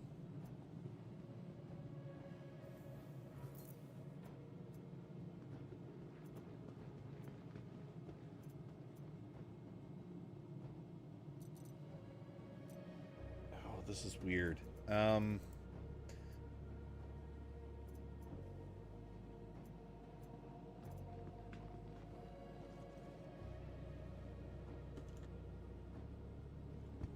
Alright, well, let's pull up our hangar again.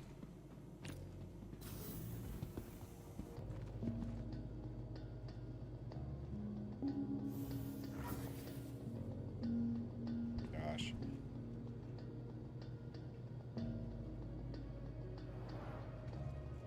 The bug that you get where terminals become unresponsive is really annoying. Okay, there's no weird ships in here.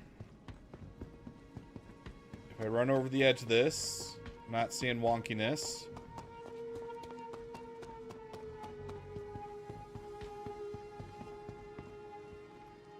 Okay, I'm standing close to this. The screen didn't disappear. I think we fixed our hangar.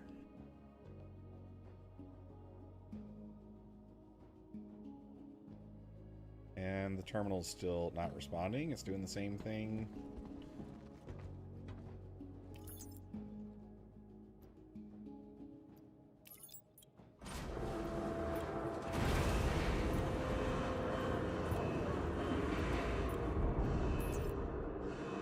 Okay. Do other.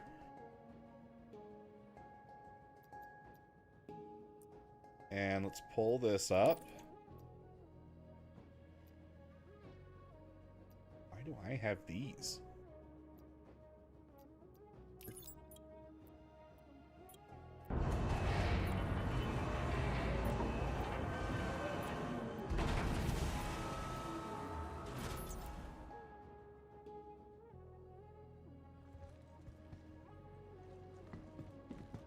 And all I want to see is, do I still have access to the same blueprints? We earned a bunch of Antium ones. Gosh, why? This bug kills me.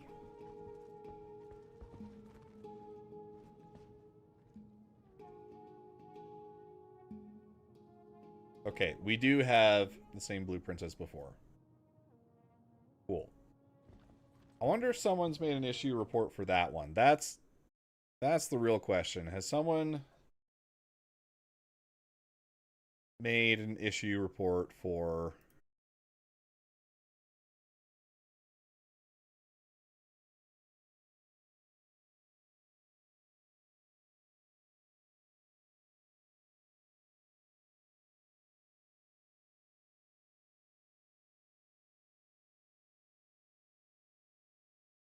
see, let's do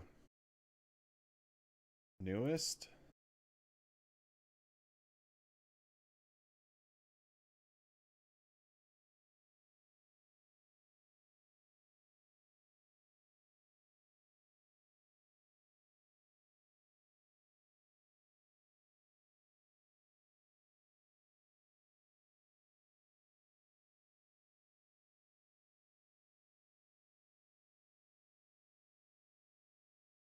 Okay. Was contributed?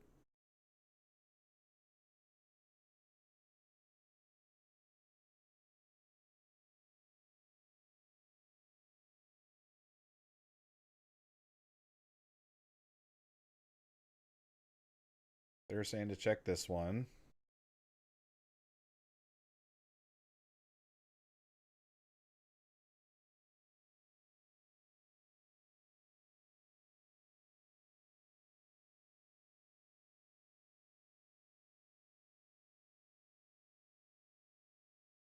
I guess let's contribute to it.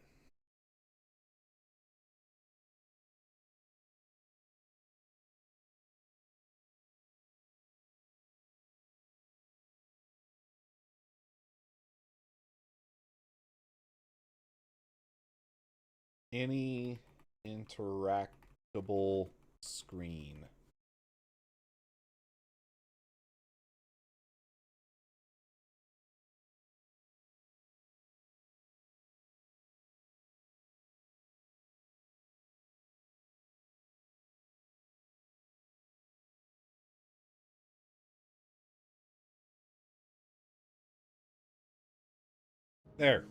There's my good turn daily.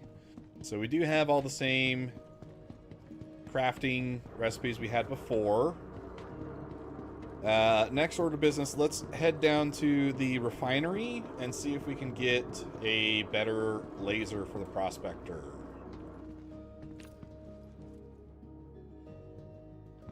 Because if possible, I would like to use get access to some of the better rocks. We weren't able to make anything super cool last time because the rocks that we were able to crack all sucked.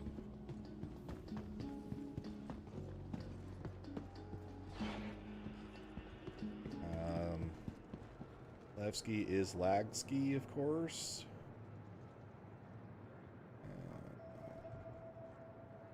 I guess it doesn't really matter which one I get into, does it? Because they're both going to take 2 stops to get there. But I'm trying to get down to the refinery.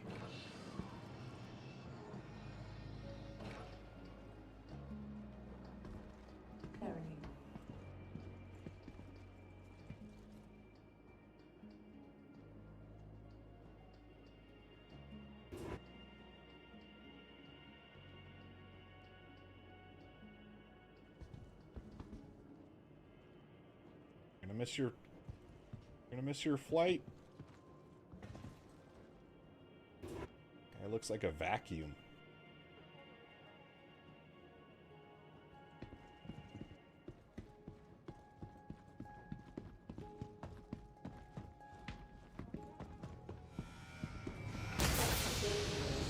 Please follow designated routes and refrain from approaching the tanks. Alright, shop terminal, here we go. Mining laserhead. Hey, look at that. We can get the Klein, at least, but I want the Helix.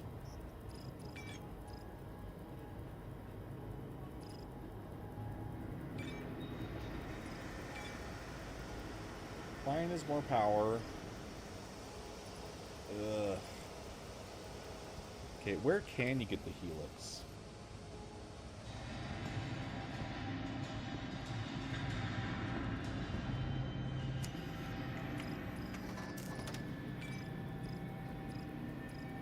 Let's get the Klein. And then let's check what gadgets we can get.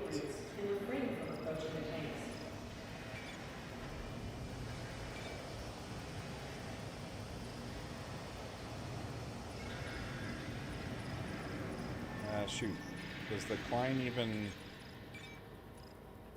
Will it take a module? No, it will not. Okay, so let's get the... Get this instead. At least we can put something on that.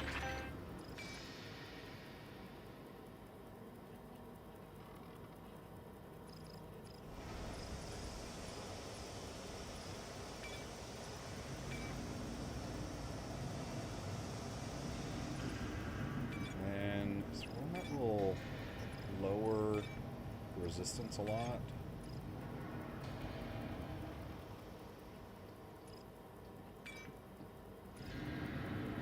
Resistance minus 15. Safety notice. Please follow designated routes and refrain from approaching the tanks.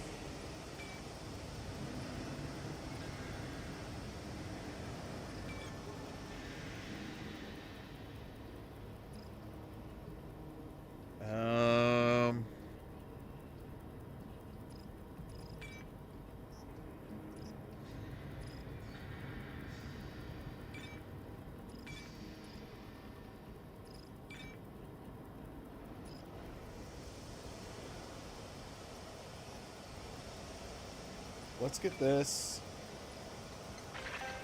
And then we can use gadgets for resistance.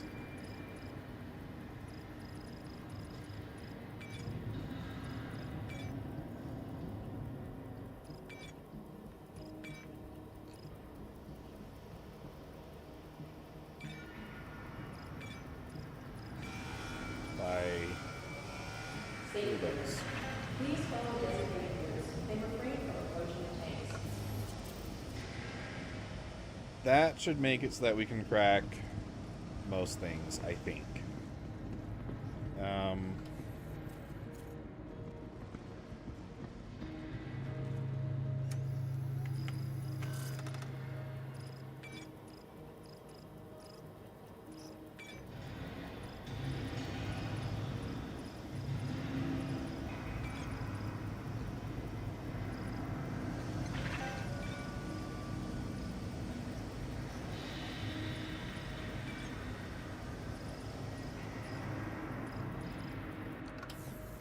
Okay. I think we're set.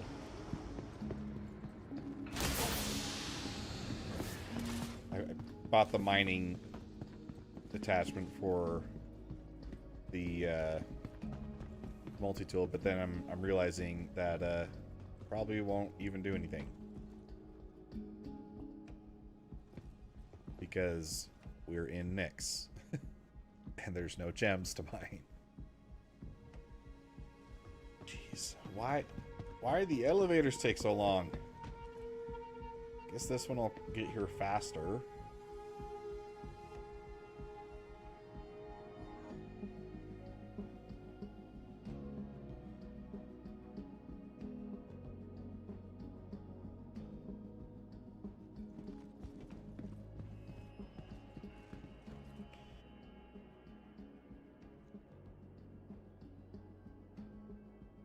Let's go ahead and give a shout out to our channel members. I fixed the animation, so Orbital Bombardiers and higher get a mention in each and every video and stream that we do. Your financial contributions directly help make content like this possible. Thank you very much. This should be my stop. Short of that, go ahead and drop a subscribe so that you don't miss future streams like this. Whoa! Slow down. Okay, and then let's see. Let's get the Prospector claimed or delivered. And then we can edit its loadout.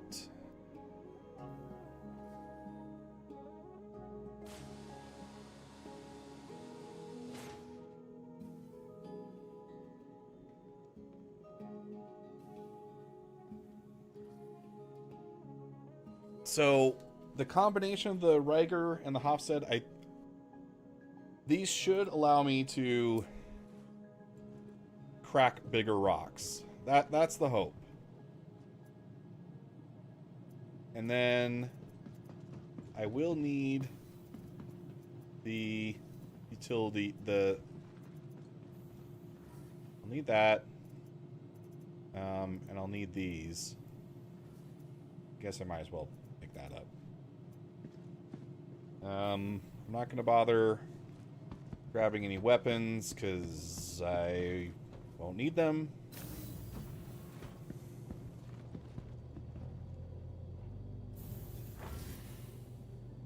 Gosh.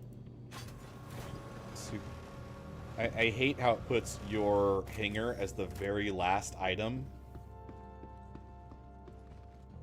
So you have to fight the UI all the way down to the bottom of the list.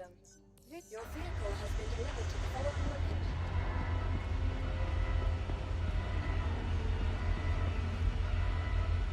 Alright, cool. Got some wonkiness going on with the hangers again. Look at that.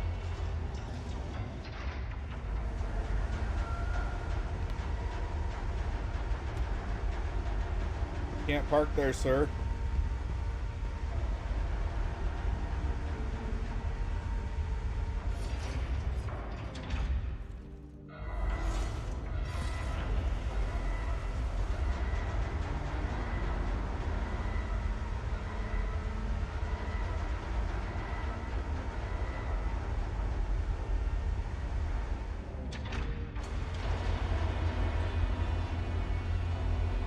It's really important that you wait for the doors to open all the way before trying to move a platform, because if you had the platform move while the doors were opening, that wouldn't waste enough of your time.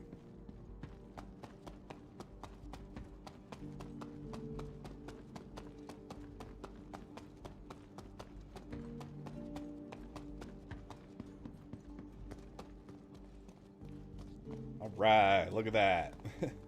We got our one module hanging off our Hofstede.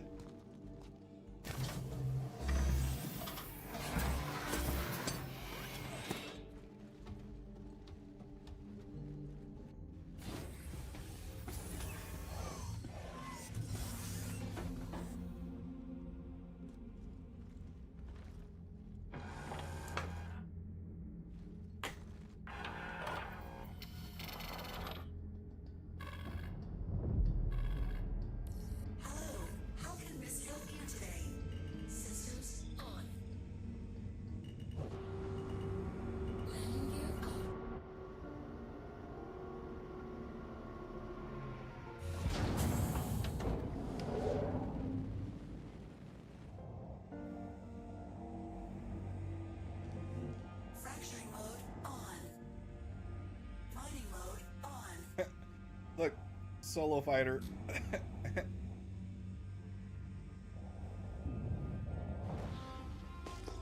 Mining mode off.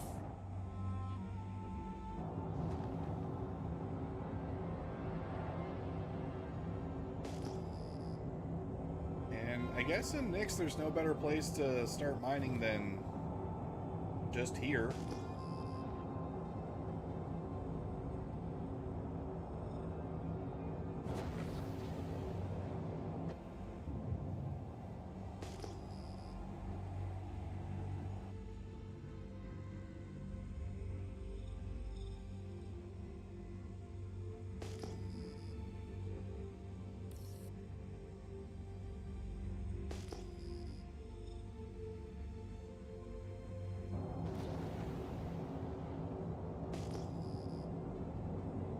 I know rocks do spawn here, right? Not crazy?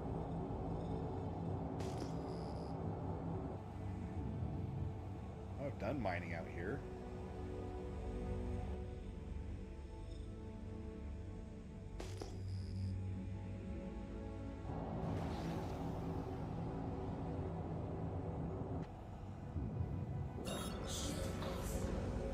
Go into nav mode so you can zip faster.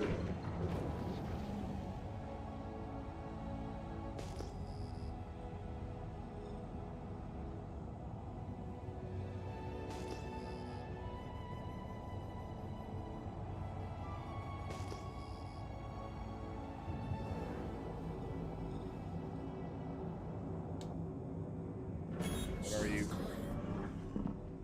Fracturing mode on. Mining mode on. Mining mode off.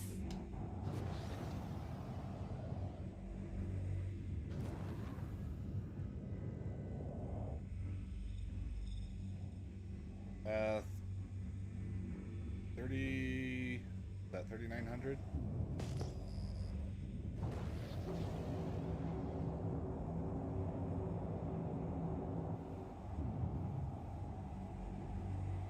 Torite.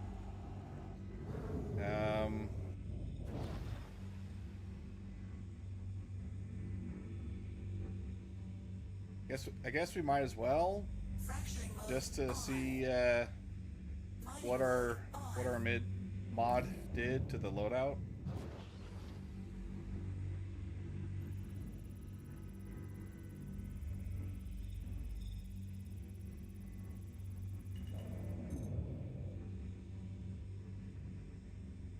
Jeez. That's a small window, isn't it?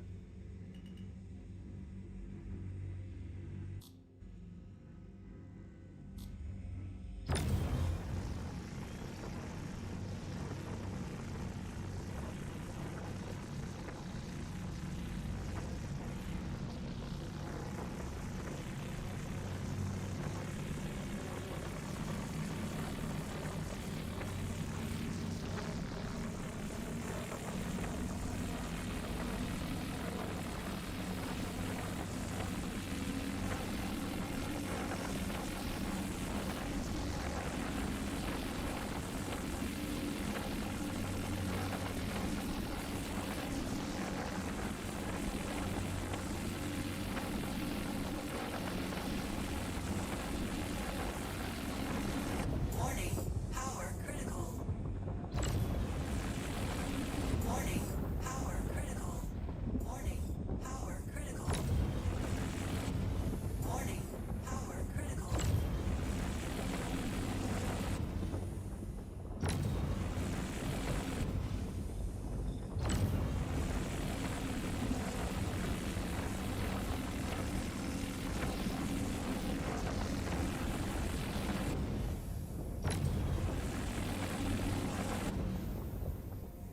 Why did they even do that? I didn't tell it to go away.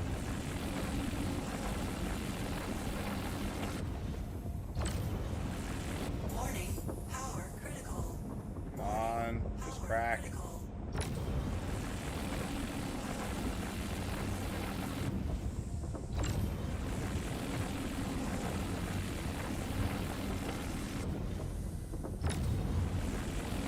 Warning,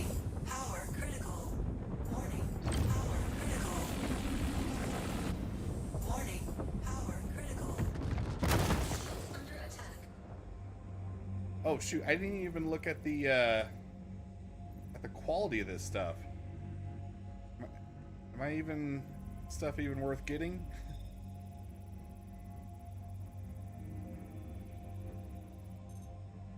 Borate 520. They're all going to be 520, aren't they? Because they just came from the same root rock. Yeah. All right. What do you have for me?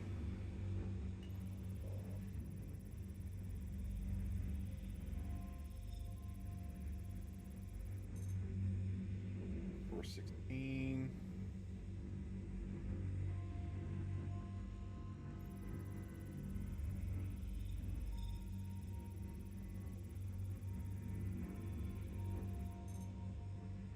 $525.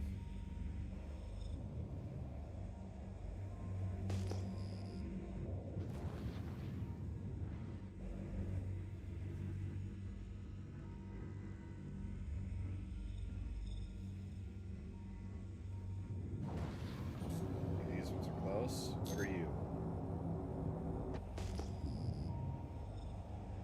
Mining mode off. Or torite.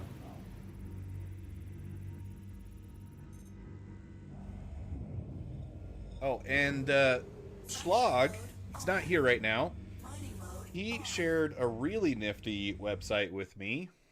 Let's pull that up. SC Crafter.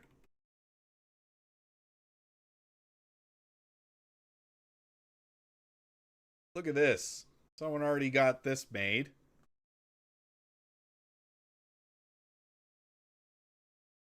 But it'll tell you what is required to make something and what happens if you give it boosts based on the quality, right? So 500 is your base, right? Anything over 500 gives you a boost. Anything under 500 gives you a penalty. So Aslerite only really affects min and max temperature. Maybe not the biggest deal, right? But the Auralite or Auratite does matter a lot because it gives you extra damage mitigation. So you end up with 46% damage mitigation instead of just 40%. Pretty neat. Let's see. FPS armors, FPS weapons. So make an AO3, you need Terranite. And you can get up to a 20% boost for, let's see, I wish these were a little bigger. Recoil smoothness, though, I think. Oh, okay, if you hover, it does show you. Yeah, recoil smoothness, recoil handling, and recoil kick. And I'm still not sure how CIG calculates all this, but in other games, recoil kick is like your first shot penalty. So if you get rid of that, your first shot recoil is lower. Recoil handling, I would guess, probably has to do with the recoil pattern, and then recoil smoothness is the variance from shot to shot. I would that's my intuition, right? I don't know for sure, but that's how it would be if it were based on other games. You can get up to a 40% reduction for all of those. If you get good iron. Okay, so iron and hadnite are both adjusting your damage. You can get plus 20% by having both of those be really good. Okay, so then let's take a look at. Is there a way to see? Yes, resources. What is torite used for? Okay, it's used for a few of the weapons. Looks like really just only weapons at this point. Which of these would I mean, the C-54 is good. So uses a little bit of torite and hephaestonite for the magazine. Oh. Okay. That's not actually that great.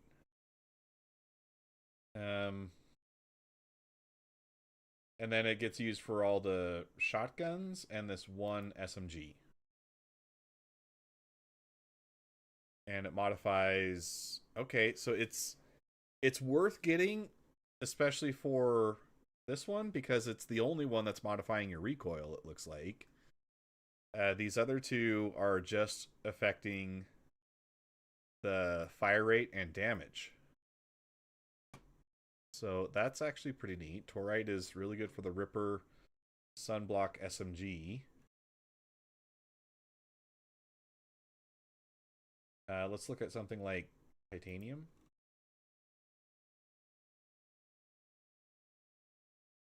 That's another damage modifier. You can get additional damage mitigation by having good titanium. Then Asterite is... I guess that's always going to be your insulator, huh?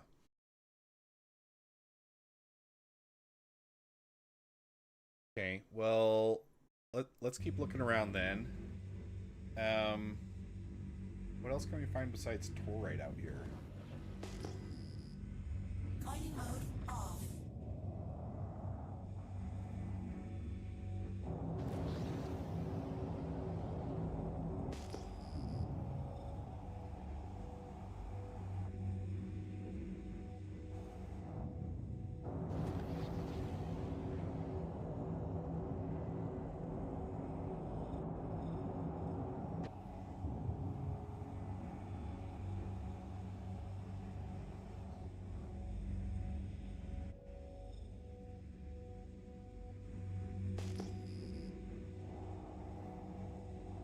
Lindium?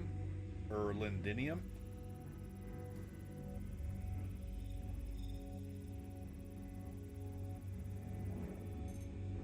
Okay, what is lindinium used for?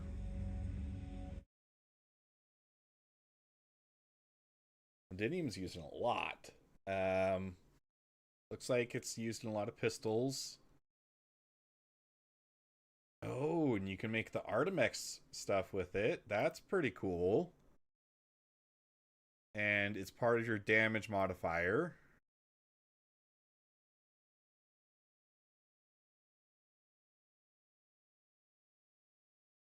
Okay, neat, neat.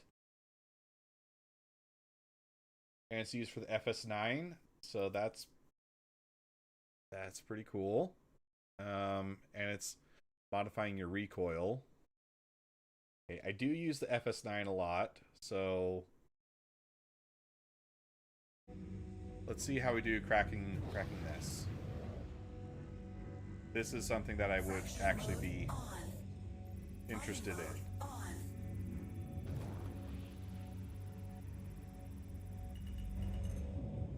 This one's not gonna break though, is it?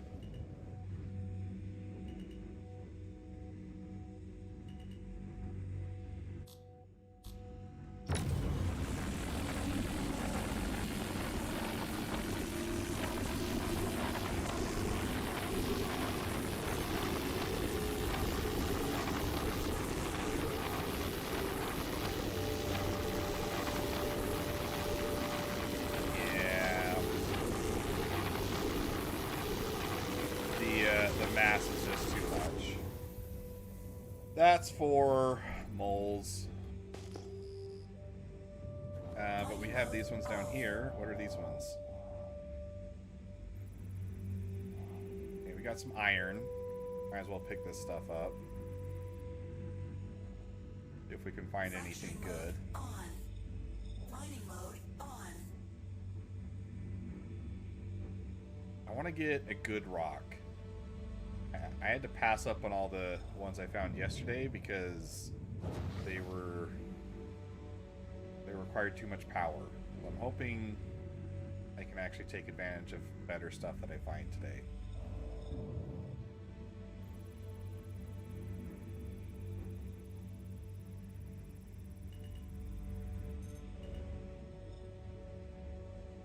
That one's only 564. Not too broken up about that one.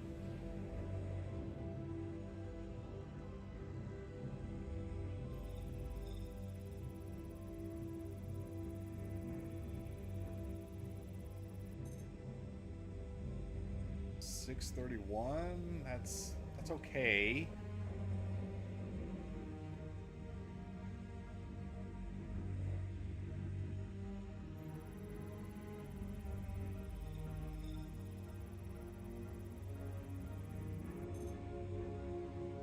$382. That's terrible.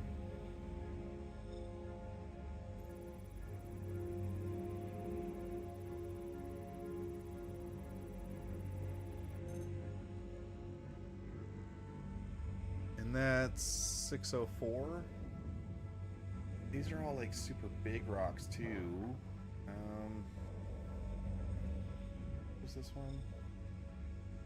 And is this one only impossible because the instability's high? Or do I have a chance at cracking this?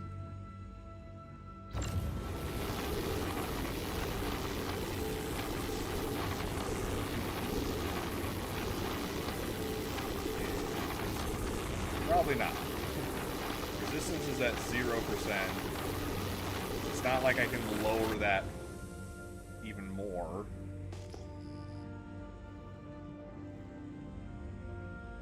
Mining mode off.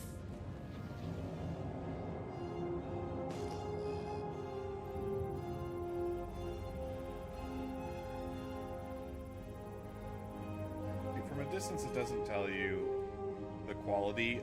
I wish that they would change that behavior. Fracturing mode on. Mining mode on. Mining mode off. That's probably, you can tell by the what is it, the signature though. So I probably need to just get better at having those memorized. Like multiples of 2500, which is what we have here, are salvage debris. This one over here with 11700. For you.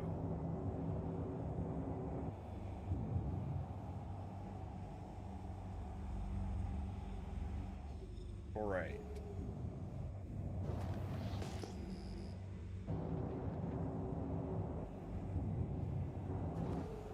Well, let's see if we can find a good one here.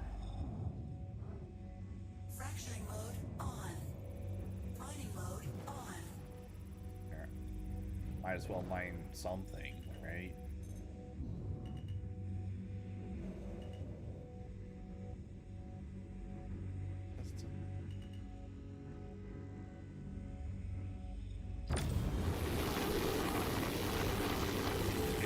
This one we might be able to crack. It says impossible. But clearly that's not all the way true.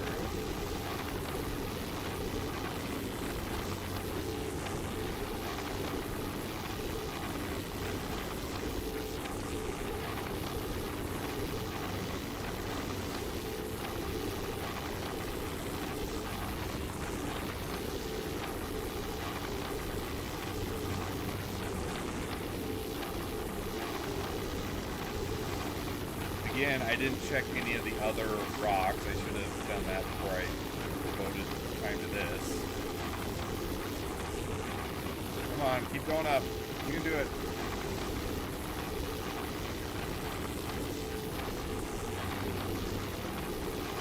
I think it might have been mostly the instability that was picking it up. Now it's plateaued. It's been a while since I've actually done mining, so I'm not sure. Okay, now it's going back up. Jumping. You can do it. Come on. Get there.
Alright, now let's actually check these other ones. Watch one be like 1,000 quality, and I was just ignoring it this whole time.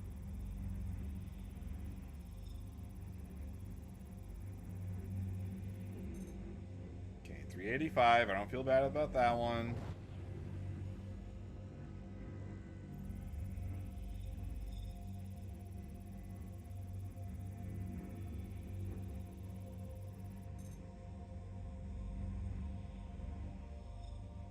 Oh.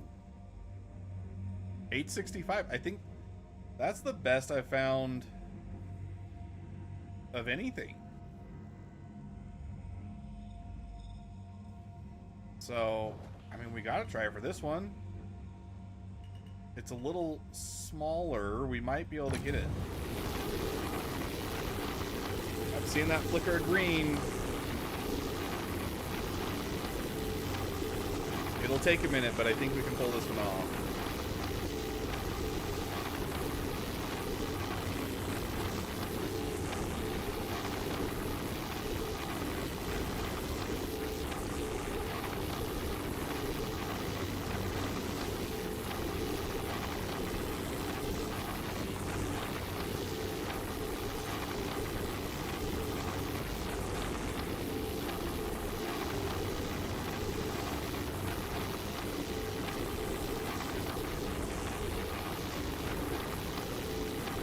Want this patch to hit the PU soon, because then I won't feel like I'm losing time with this.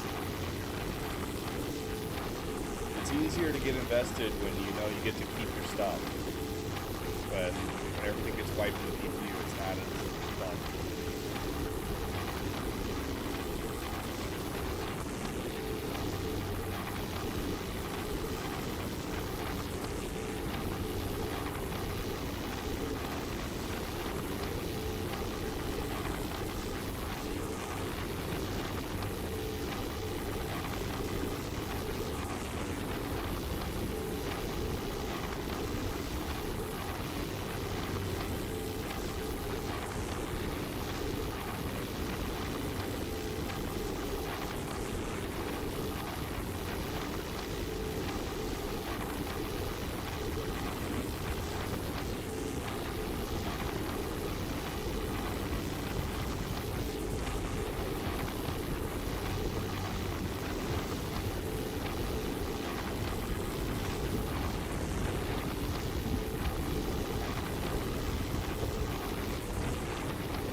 We're okay. Come on. And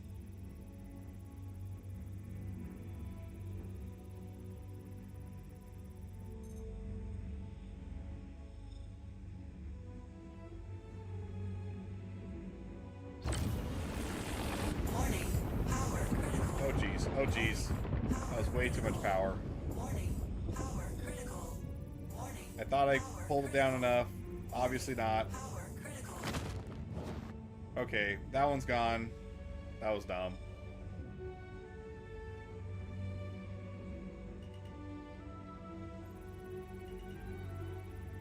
So we won't get that chunk of torite. Stupid.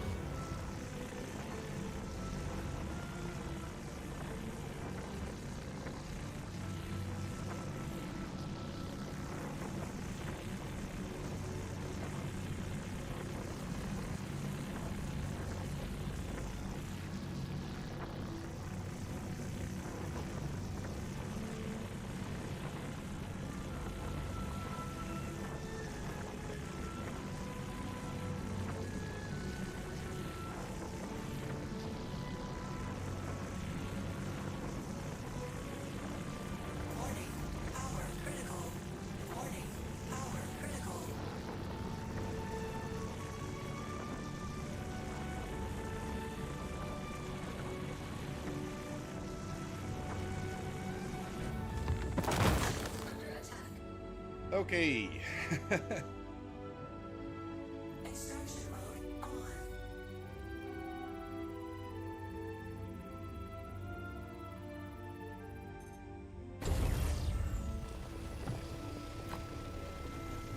That's an 865 Torrey. Lucky us.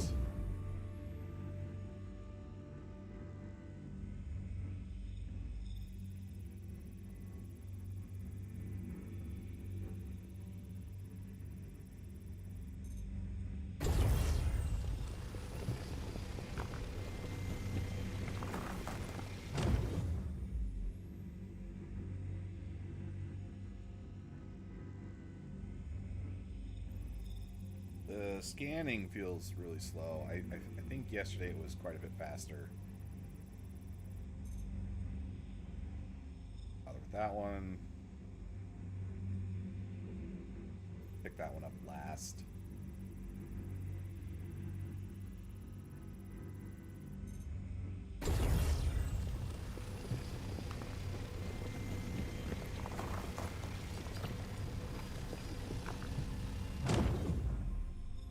Fracturing mode on.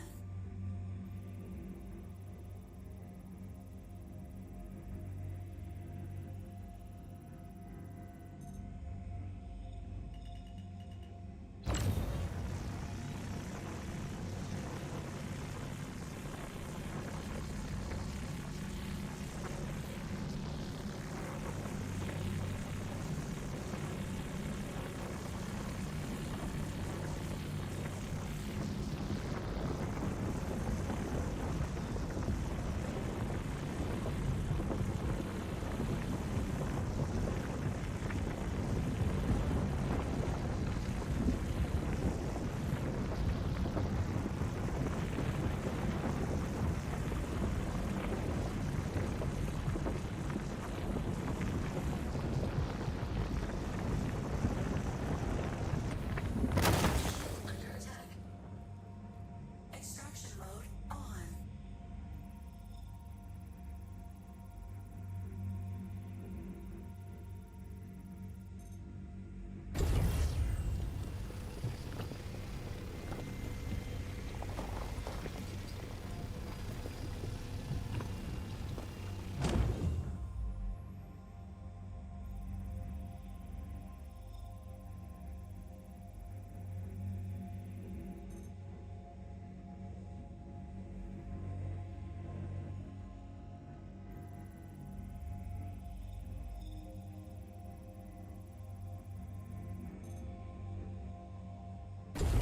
We're getting a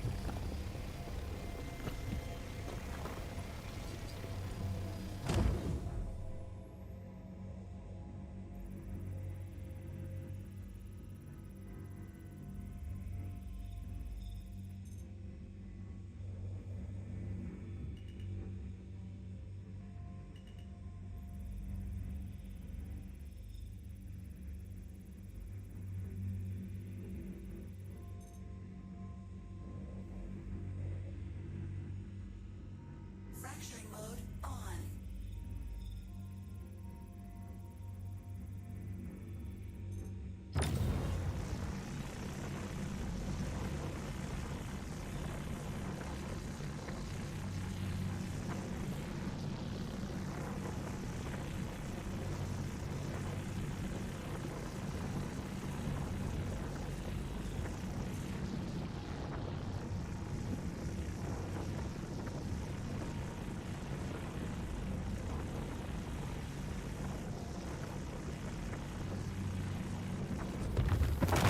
Under attack.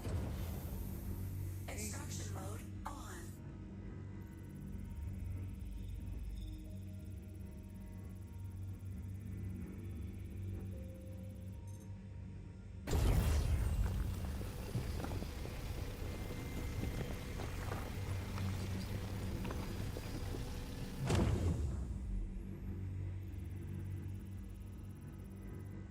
materials. Probably means that the other ones actually are all going to be pretty good, so I should probably just pick them up.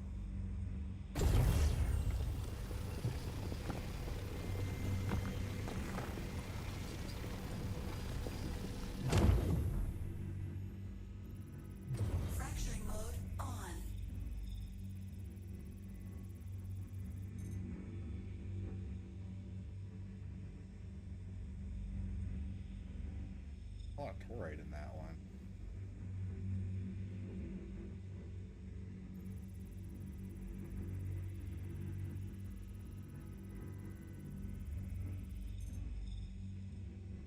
That one has even less. I guess let's try with this one. Still got 40%.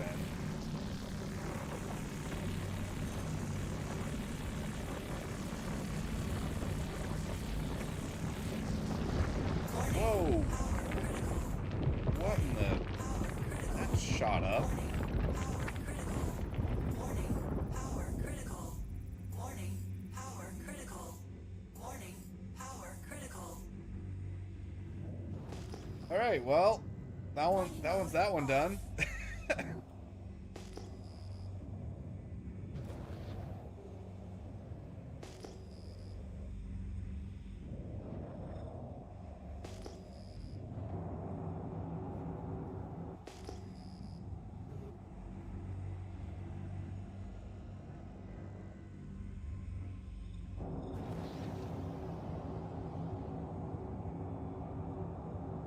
See, I don't get what the deal is with scanning right now. It says I've got a strong signal. I'm holding the button. It's not doing anything. Yeah, no rock for me, exactly. So saith desync. Yeah, that was crazy, right? Just boom, gone.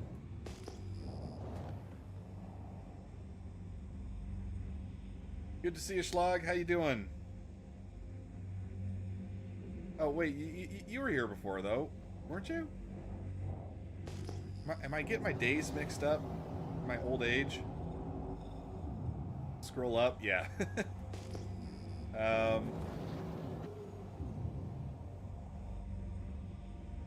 Need to focus. Oh, is that... That scroll up. Okay.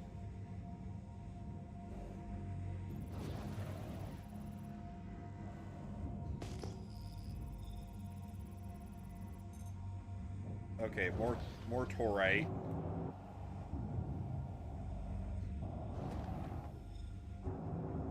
Got anything good here? What do we got? Fracturing mode on. Mining mode on.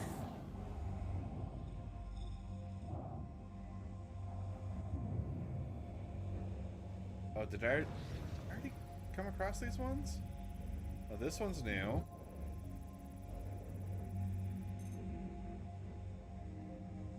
.303 garbage.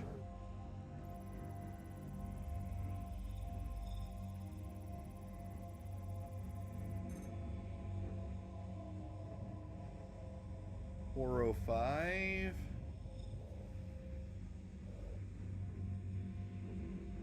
Okay, so if I scroll up, it'll give me a better range.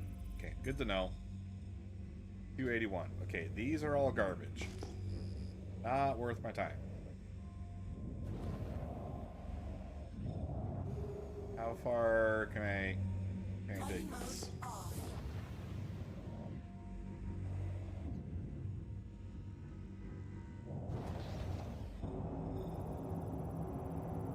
Okay, that's actually really good. Come on. Londinium ore. Have I taken myself in a big circle? Levski's over there. I can see the lights.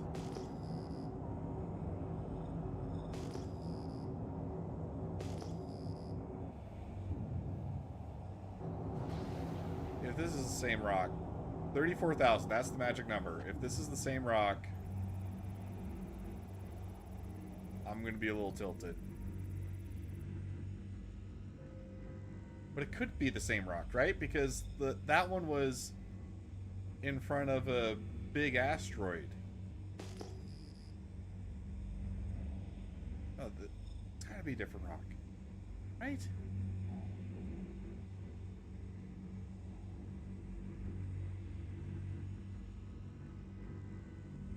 Fracturing mode on. Mining mode on.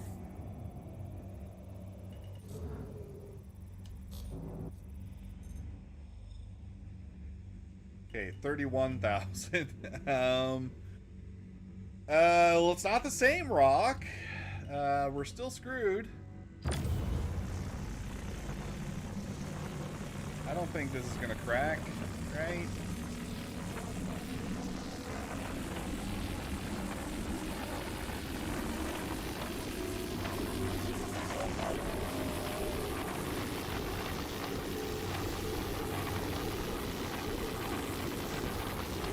Yeah, not even seeing a flicker down there.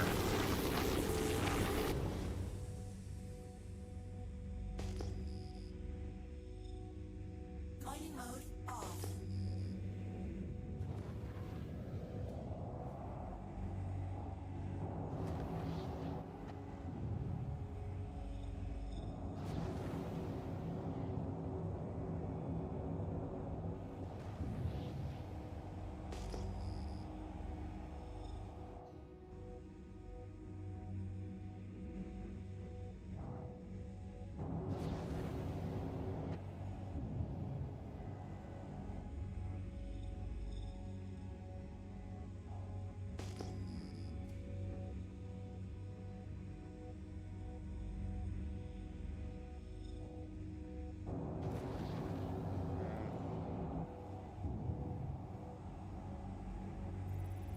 Oh, Dexlite.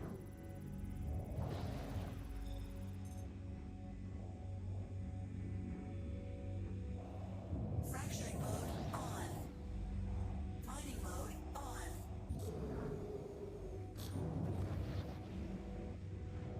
Are any of these worth getting? It's saying impossible is usually good. Hey, we just cracked an impossible rock, Wills. Thank you very much. So you can take that negativity somewhere else, sir.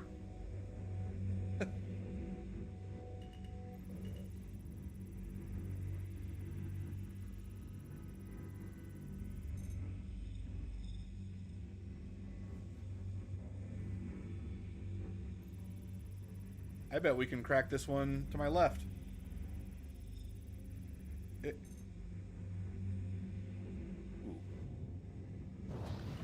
Feel pretty confident about this one. I know it says impossible, but okay,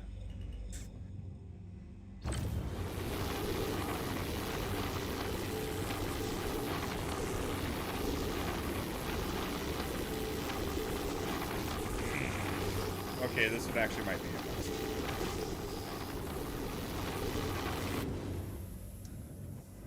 But I'm just saying, not all the impossible rocks are actually impossible. We've been pulling off some miracles here. We've been walking on water.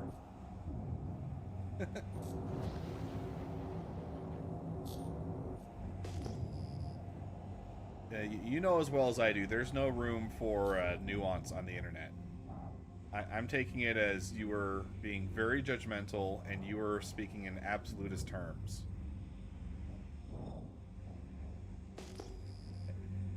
And you should know better than to do that, Wills. I'm really disappointed.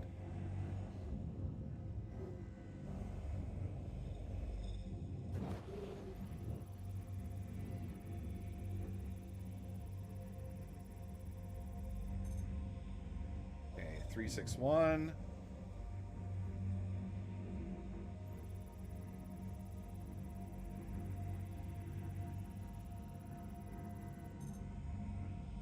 Four, 6, 5. Garbage.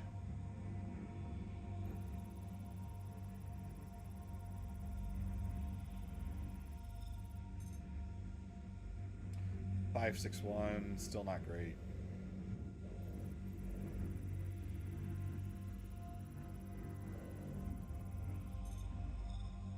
Three, 9, 5.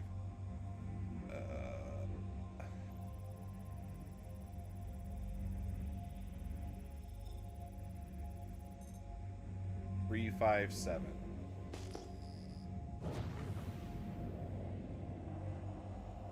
I don't know what it is because I assume that Schlag is still here with us in chat, but on the OBS side, it shows like no viewers and then it'll instantly jump up to 4. It's like OBS isn't receiving the information correctly from the YouTube stream key or whatever, I guess. Be sending that server. There we go. That's a word.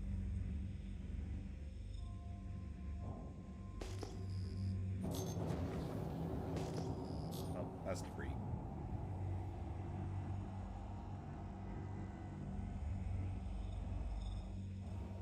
Mining mode on. Mining mode off. YouTube says 2 right now. Yeah, it's been... On my side, it says 0. So it is just very frustrating. Like, I know I'm not streaming to thousands of people, but I would like to get credit for the ones I do have.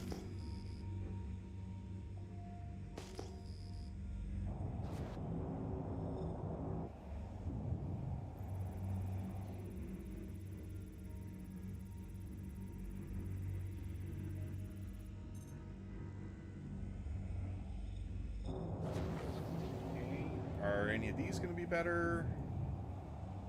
Let's see. Fracturing mode on. Mining mode on.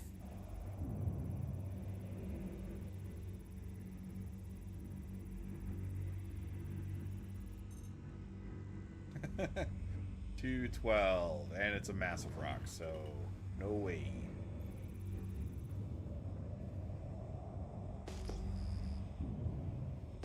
Mining mode off.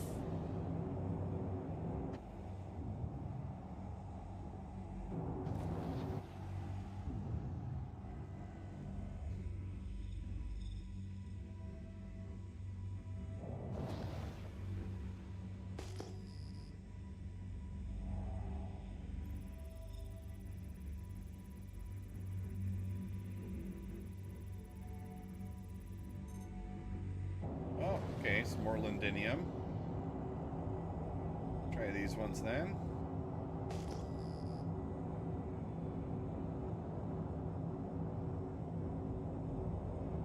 I want to get something good that's not torite, because torite doesn't seem to be used for a whole lot of stuff that I care about. Lindinium seems to be used for a lot of stuff I care about, so it'd be cool to get some nice lindinium.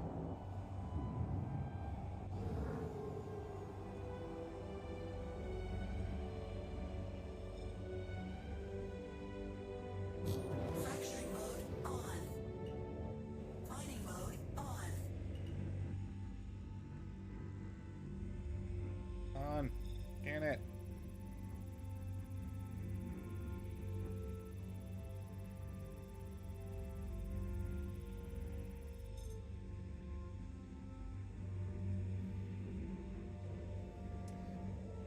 $437.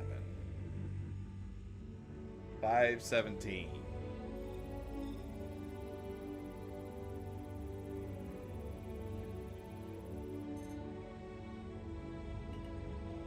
It's the best I've found so far. I'll take it.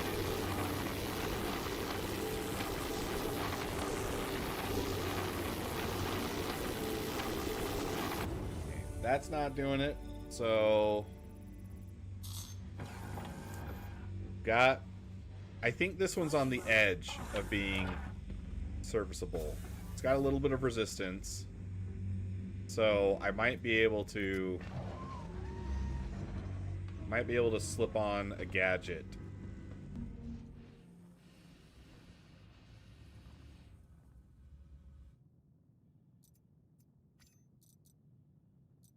How do I put this in my hand?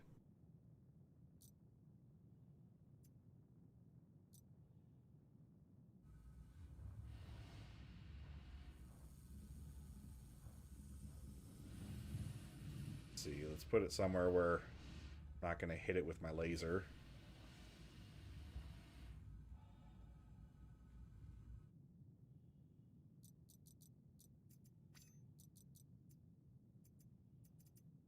Gary? What? Where'd it go?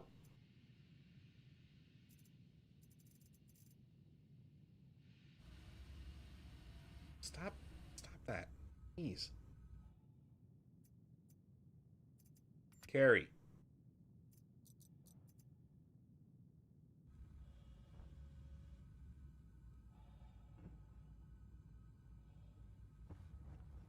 Stick it.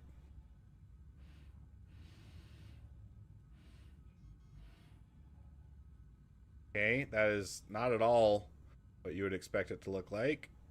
Oh, come on.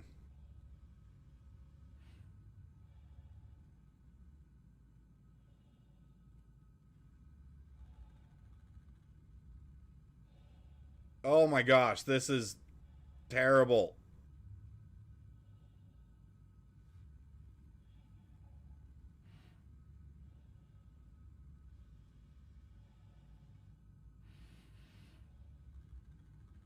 Stop moving.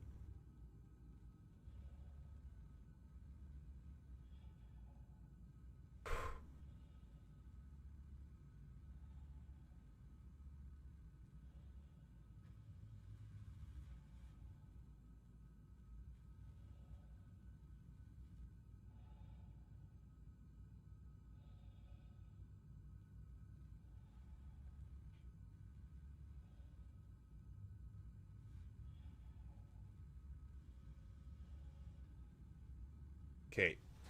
Oh boy. Oh boy. CIG, do you play your game? Do you know how miserable this is?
Come on, isn't that close enough, CIG? Give me a break. Give me a break. Give me a break.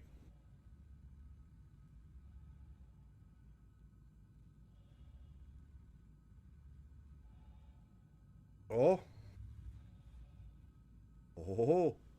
52.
What are you talking about, Schlog? This is the happening.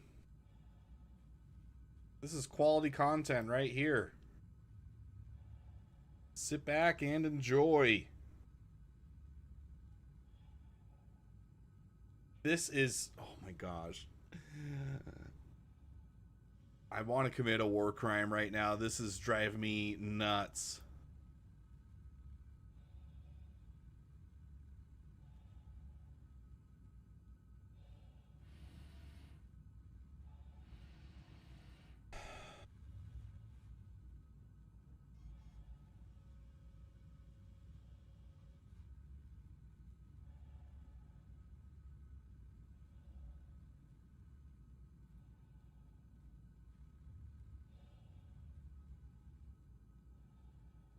Everything minimized. Okay, which one of these moves it side to side? Seems like this one does a little bit.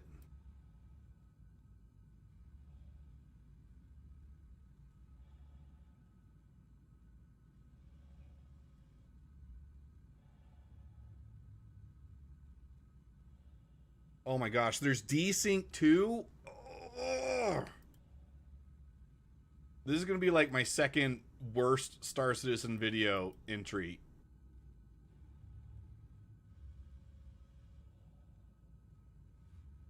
Just activate!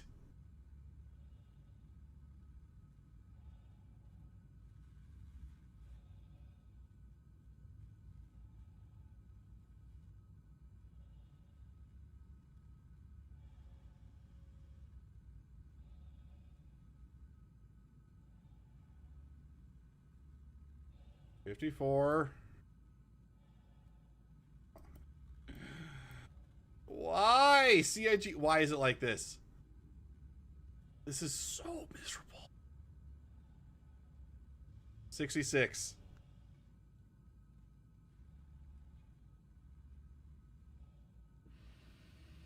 Well, do you think that'll work? Guys, where'd the... Oh. Oh my gosh. I almost wanted to cry there.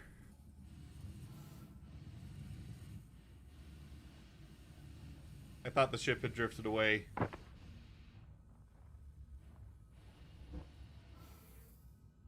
forgot.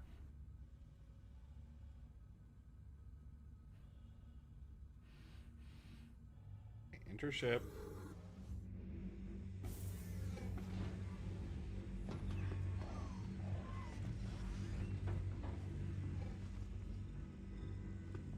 Okay. Will's idea might come in clutch here. Mining mode on. Mining mode off. Oh, I'm definitely gonna need the sticks though.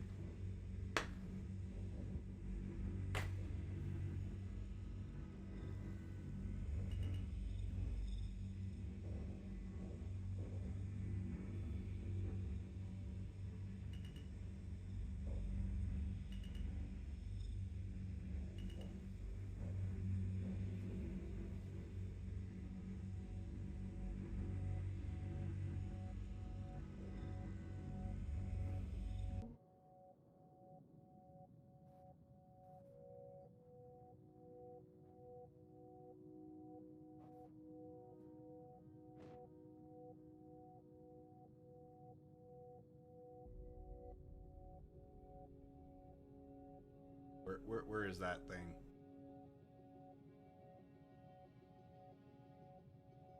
Jeez, it's so small. I can't even see it.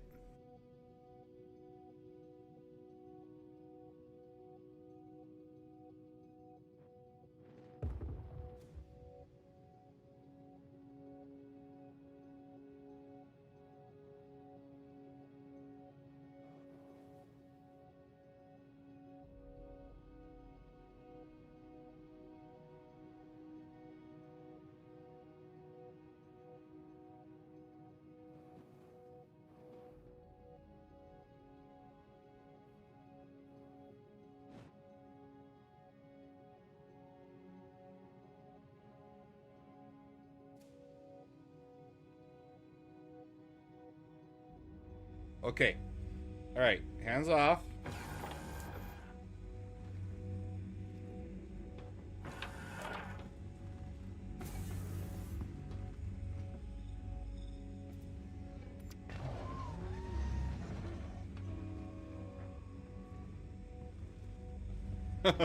Crap, it's too far.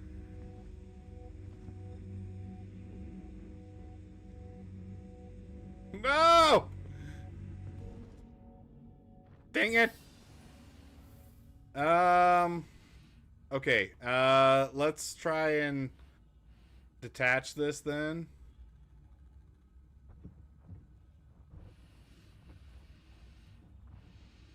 and put it where it will actually be a little more accessible to the ship. Like maybe...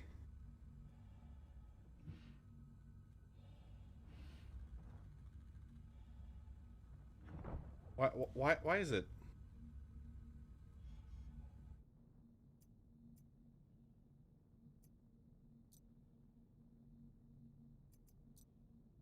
Okay, now how do I get it off of that?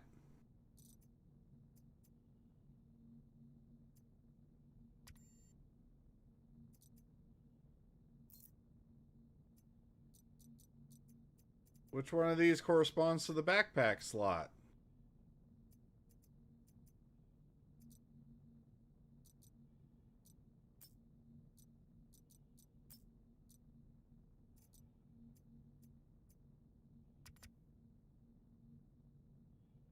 Oh my god.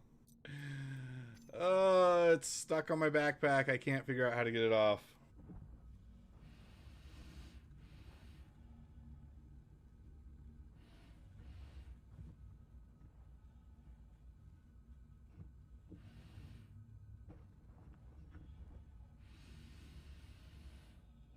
Alright, yeah, sure. That's connected.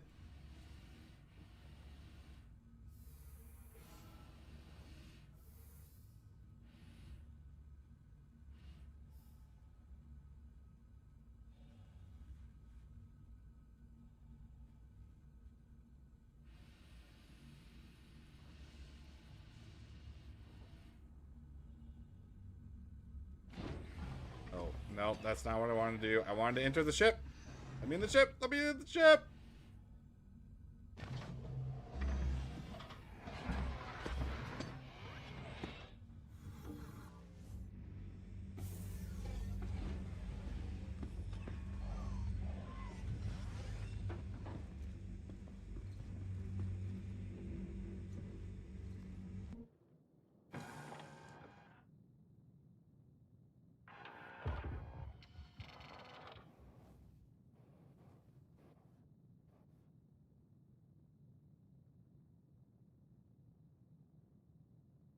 No, I do not have the user manual for this Bormax. If there were such a thing, I would gladly use it right now.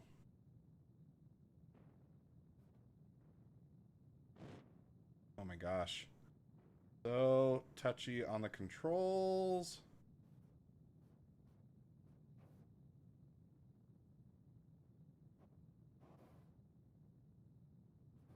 Oh, oh, oh, come on.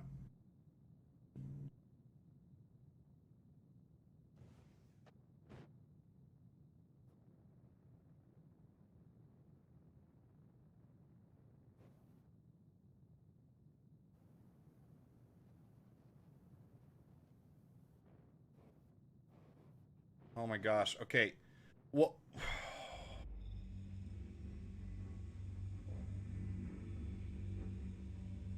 I'm fighting the dead zones of my joysticks too.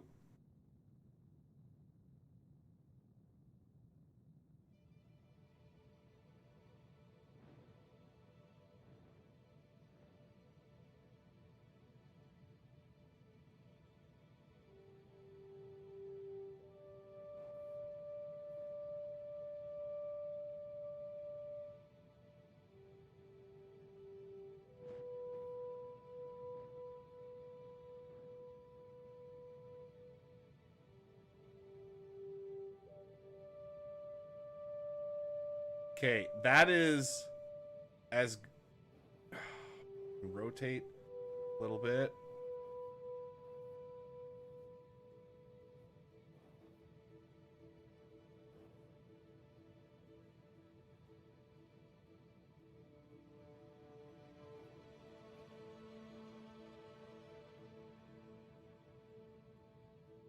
Okay, let's see. I need to go left.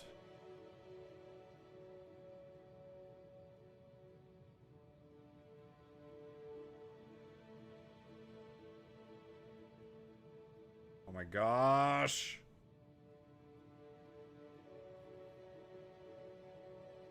Okay.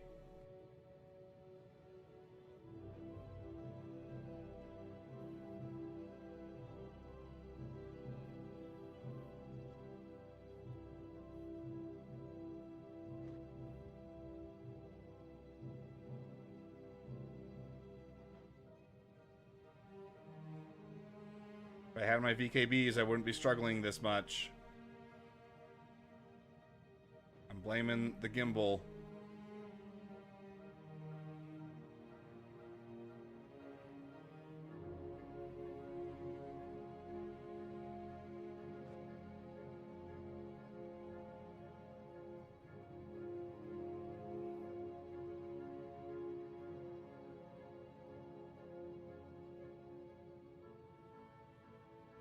Okay.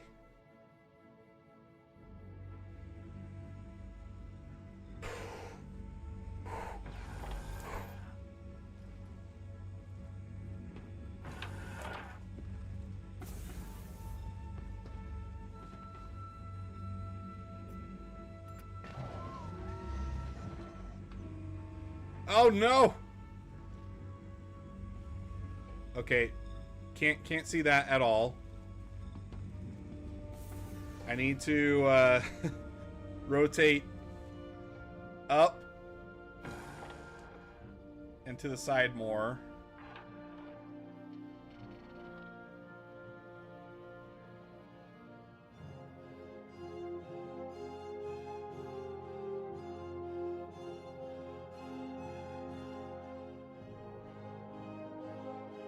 Oh!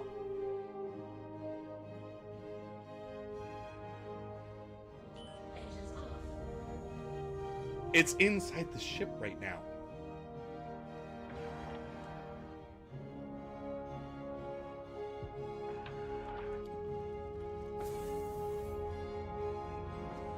Open the door. Open the door. Oh! I think we can do this.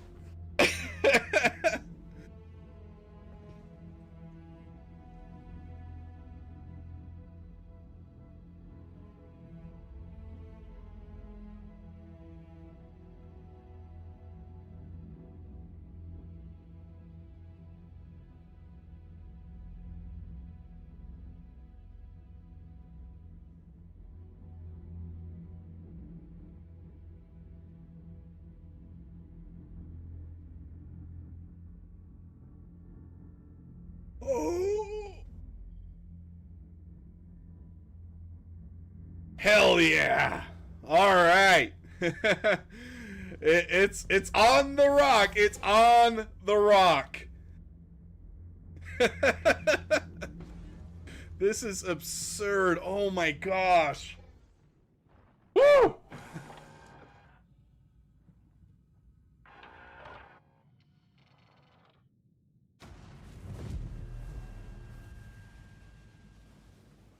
Oh.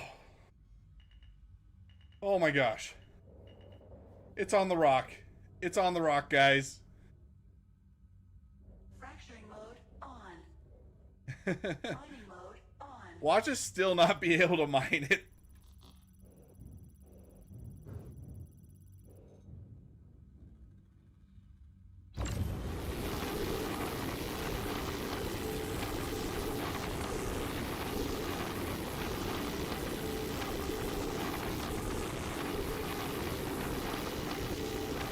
Come on.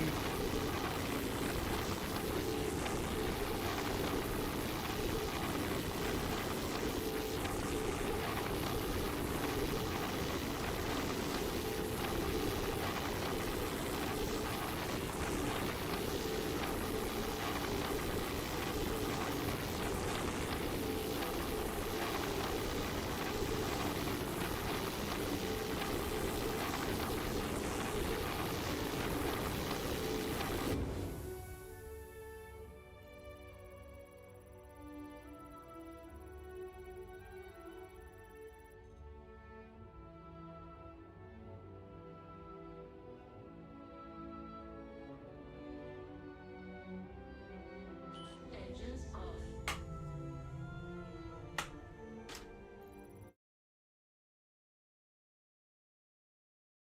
Shout out to our channel members. Thank you for making content like this possible. If you enjoyed the hellscape you just saw me wade through, go ahead and drop a like and subscribe so that you don't miss more engaging content like this. I think we're gonna stop it there, guys.